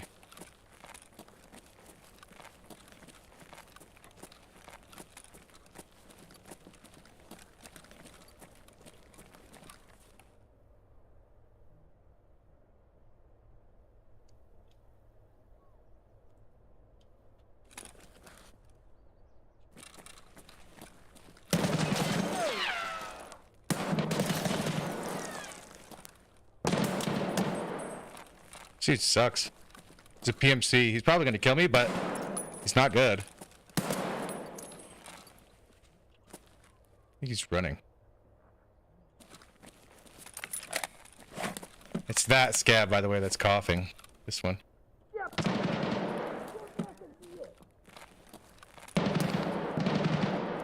He's good. Somebody else is pushing him from above.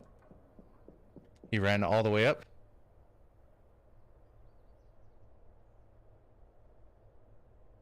I expect him to come back down. I shouldn't be in the same position when he does. I think he said, "I'm gonna kill you, man."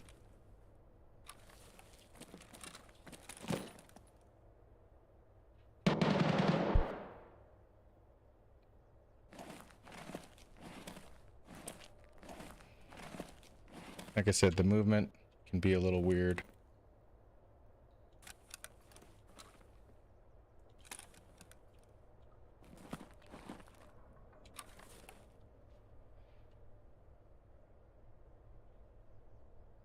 I have trash ammo, unfortunately.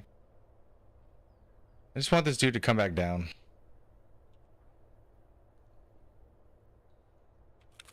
Do have P.A.K.A. Nice. He's talking like an asshole.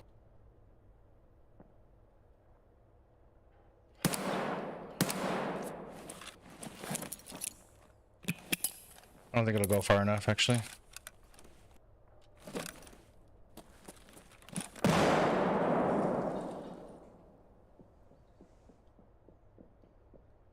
He's running away. Oh, here he comes back again. He's coming around to the other side. He thinks he's crafty.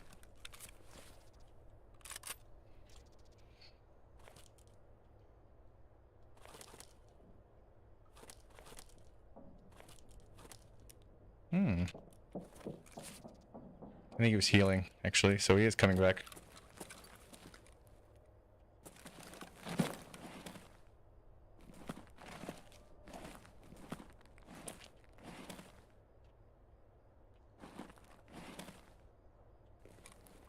He's re-challenging, though. If he peeks from the right, I'm dead.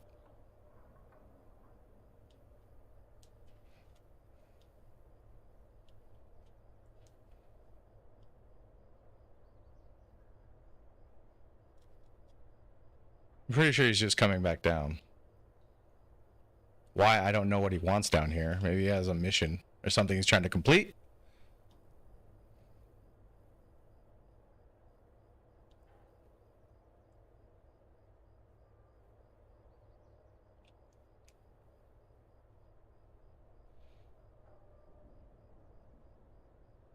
So when you're prone, you lose arm stamina much less than if you're standing or crouched. And also, it's a much more stable firing platform. So recoil is easier to control, even though this gun doesn't have a stock. It'll be much more manageable. He's probably going to go for the train because it just arrived. I think he's still over there. He could have... He could be going around behind me, potentially. If he does... It's weird for a PMC to make those movements where he's going and whatnot.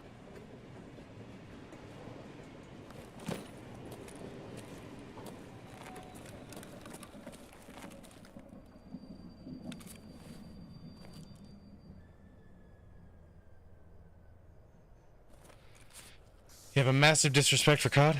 Oh, that's good. That's fine. I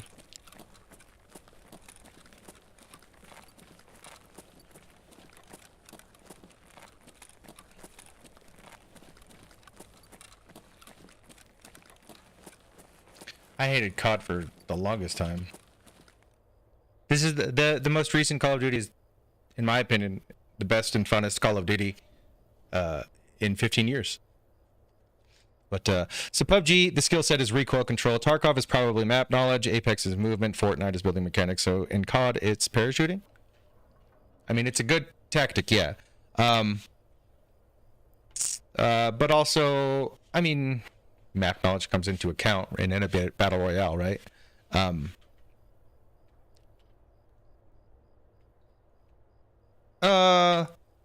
Tarkov map knowledge is probably the #1 thing for playing that you should know.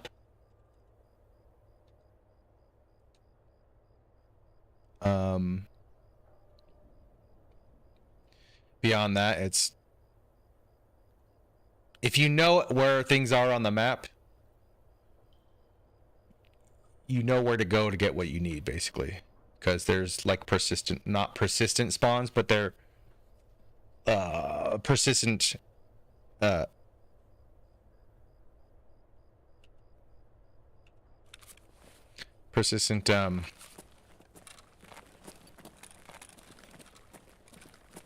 like category spawns. I run into this fucking PMC over here. I'm gonna be sad.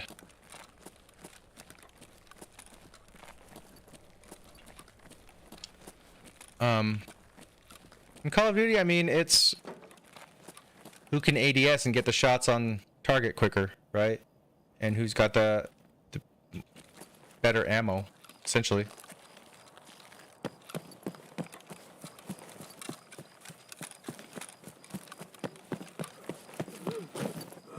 Это что за хрень?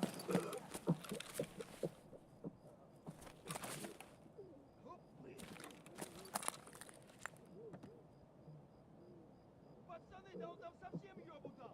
Валить надо его. Шалава. The dude above me. Вон он, блядь, ебашь его. Гнида. The only reason I played the recent Call of Duty as long as I did, it was Warzone.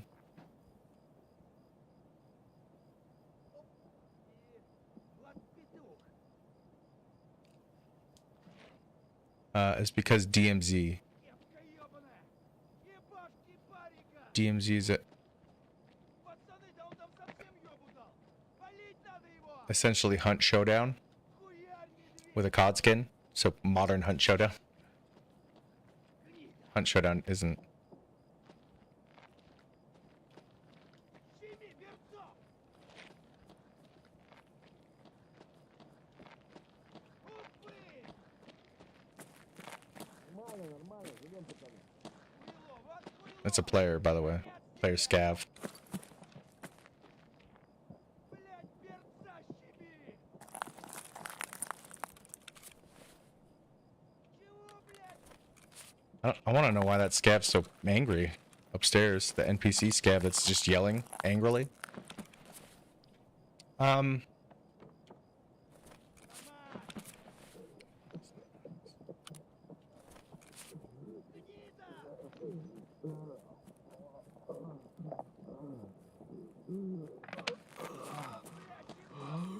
Сейчас толкну все и в продуктовый.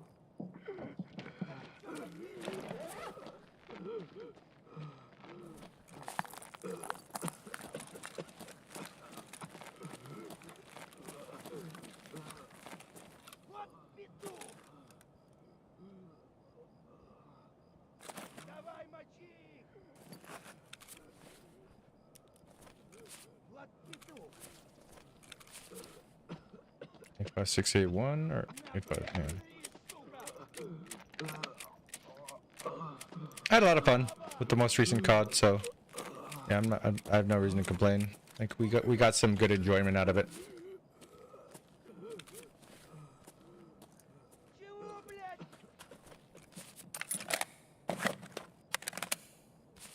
Упырь! I'm not defending it. I'm just saying, I personally I got a lot of enjoyment out of it, you know, and that was really cool Ну, скоро цела уже неплохо. because we're in a lull in gaming right now, right? I kind of talked about this the other day, but Опачки!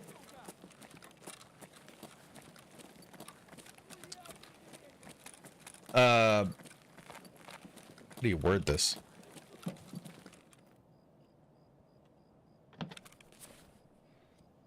I think someone's on the roof here.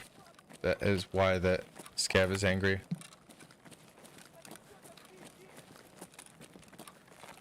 So I think I'm gonna try to leave. Yeah,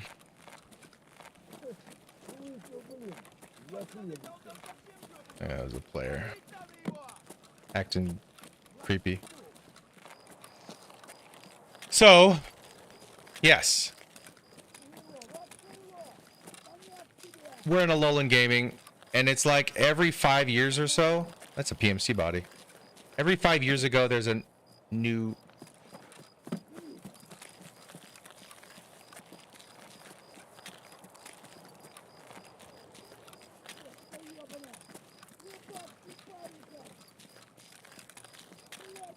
Тащими! Гнида!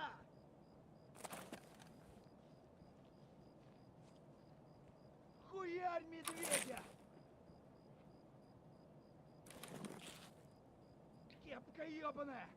Ебашь кипарика!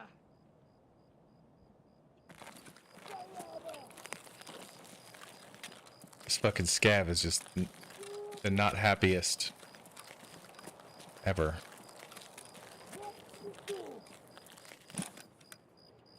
And it's just scav shit on the body. Thank you, Eco. This guy's kind of cute. Sure. Sure. Oh, Bachki. Are you the dude the Found Ninja and I added the other day? And we were playing with? Пацаны, да он там совсем ёбу дал! Yeah. Like it's like every 5 years in gaming, Чё там пиздишь? there's just a lull in content and people kind of start being angry and like looking for other things to be angry about until they find something new. So I was kind of saying, no, well, nice to see you, dude. Thanks for stopping by, Eco. Yeah, it's like all of the upsets to all the basically competitive streamers, right? About the recent changes over the last couple days that they've been making, that VSG has been making to Tarkov.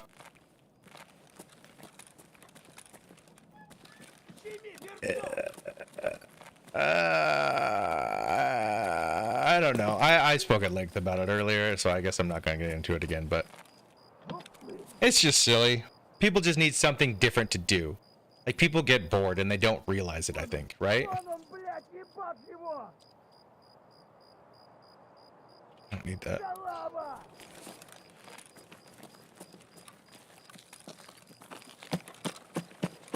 I don't think I'm gonna find anything else on here. Come bug me, Tarkov. That's fine. Yeah. We can play some games. I've mainly just been focusing on missions and quests today. I've been on the factory twice today, and we had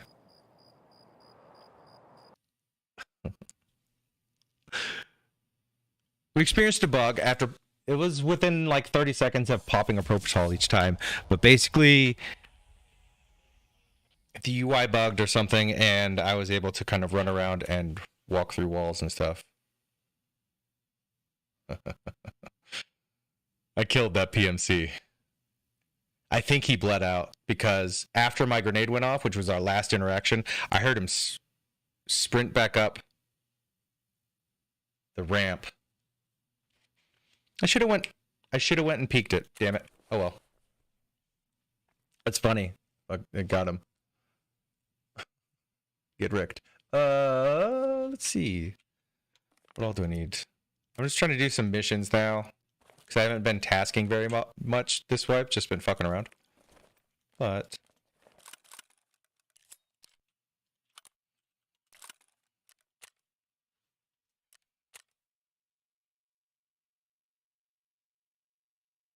it'll bug you when all that's. I did miss out on the PMC loot. He was not good. He just came down. So I was, if you rewind a little bit, like 15 minutes or so, I was down in provisions and underneath the extract bunker, right? That's fucking. And this guy comes in and basically starts spraying around corners and stuff, lean peeking and stuff. Not his accuracy was shit. But he kept coming back to challenge me as I was in a defensive position, right? And well, I guess he just peeked one too many times. So yeah, he got shot on. Like, sucks for him.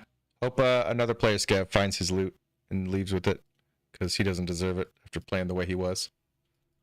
A little overconfident hurts you. Overconfidence hurts you, especially in this game. It's great.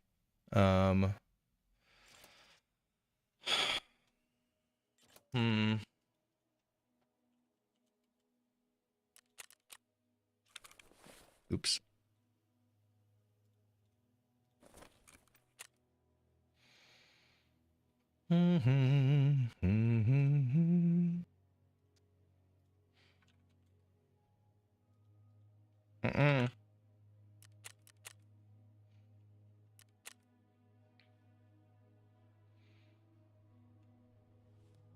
I don't think it's like 30. What? Oh, yeah. Okay. I need to restart my game soon.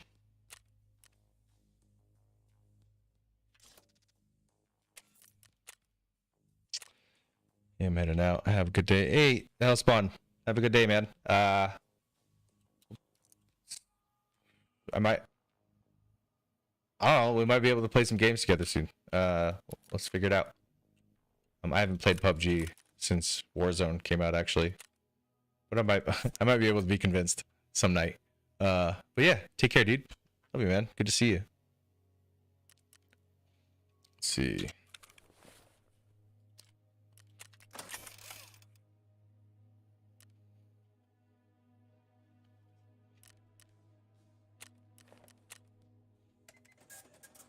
Just slowly hitting 25k before this trader levels up, and I'm not gonna fucking use these again. Where do I get 500 from?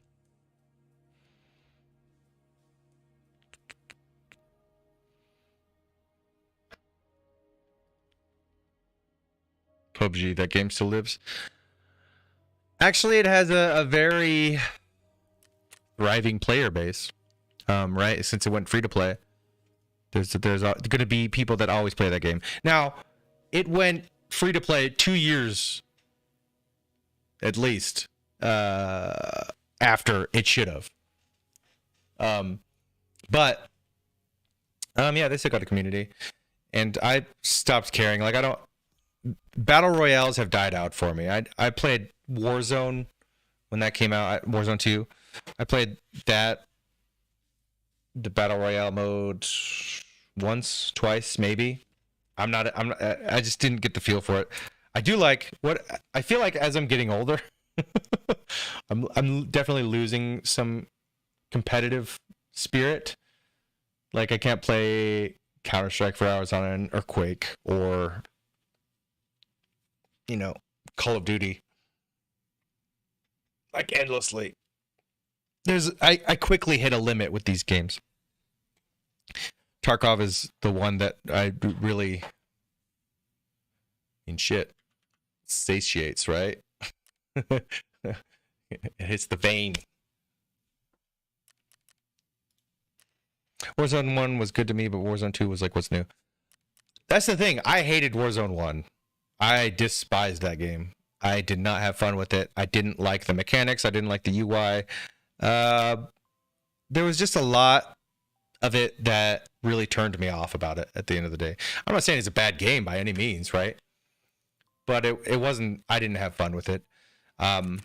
So what actually got me to play Call of Duty, the new Call of Duty, right, was the promise of the DMZ mode, which at the time was touted as like Escape from Tarkov, extraction shooter. Sorry, to their credit, the developers and publishers never stated it was like an Escape from Tarkov ripoff. It was just an extraction shooter. Call of Duty's take on an extraction shooter, which Hunt Showdown, Escape from Tarkov, right? Essentially. Now, there isn't a whole lot that DMZ has in common with Tarkov, at all.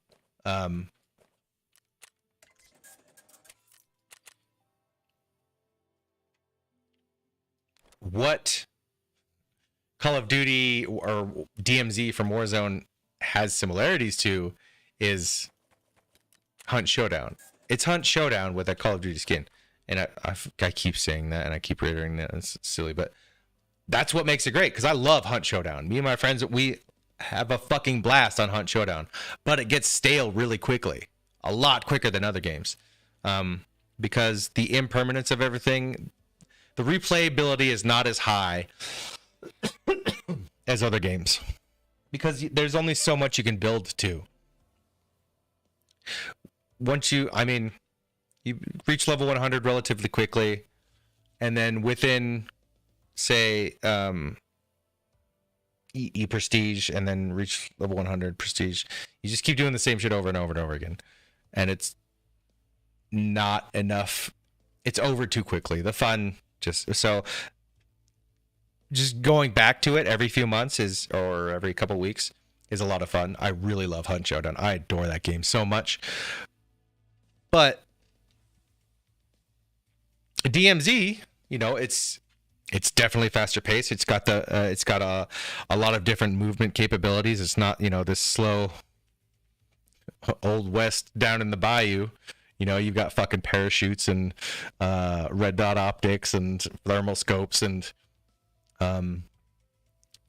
you've still got, but it's the same thing, right? Like, so you go in, there's bosses, there's missions to complete, there's bosses to kill, you can extract with loot to use in the next mission or the next time you deploy or whatever. You can go in PvP. You can focus on like finding players, which is actually a little more difficult in DMZ, obviously, because of the size of the map and all the stuff that is in between you and other people. So if you're interested in PvP, you're really only going to get it. Well, you're not only going to get it, but you're going to get it, the majority of it, within the first 5 minutes of the game, right? So you can learn the spawns just like Tarkov or any battle royale or anything. You can learn where people, I guess not any battle royale. Similar to Tarkov, let's say. You can learn the spawn points, and then you can automatically just start pushing those spawn points and get into a fight within a minute or two, usually in DMZ. And it's a different mechanic than the battle royale, right, for Warzone. Because when you're all dead, you're not dead. As long as one teammate survives, you can go revive everybody, even if somebody looted all their stuff, right?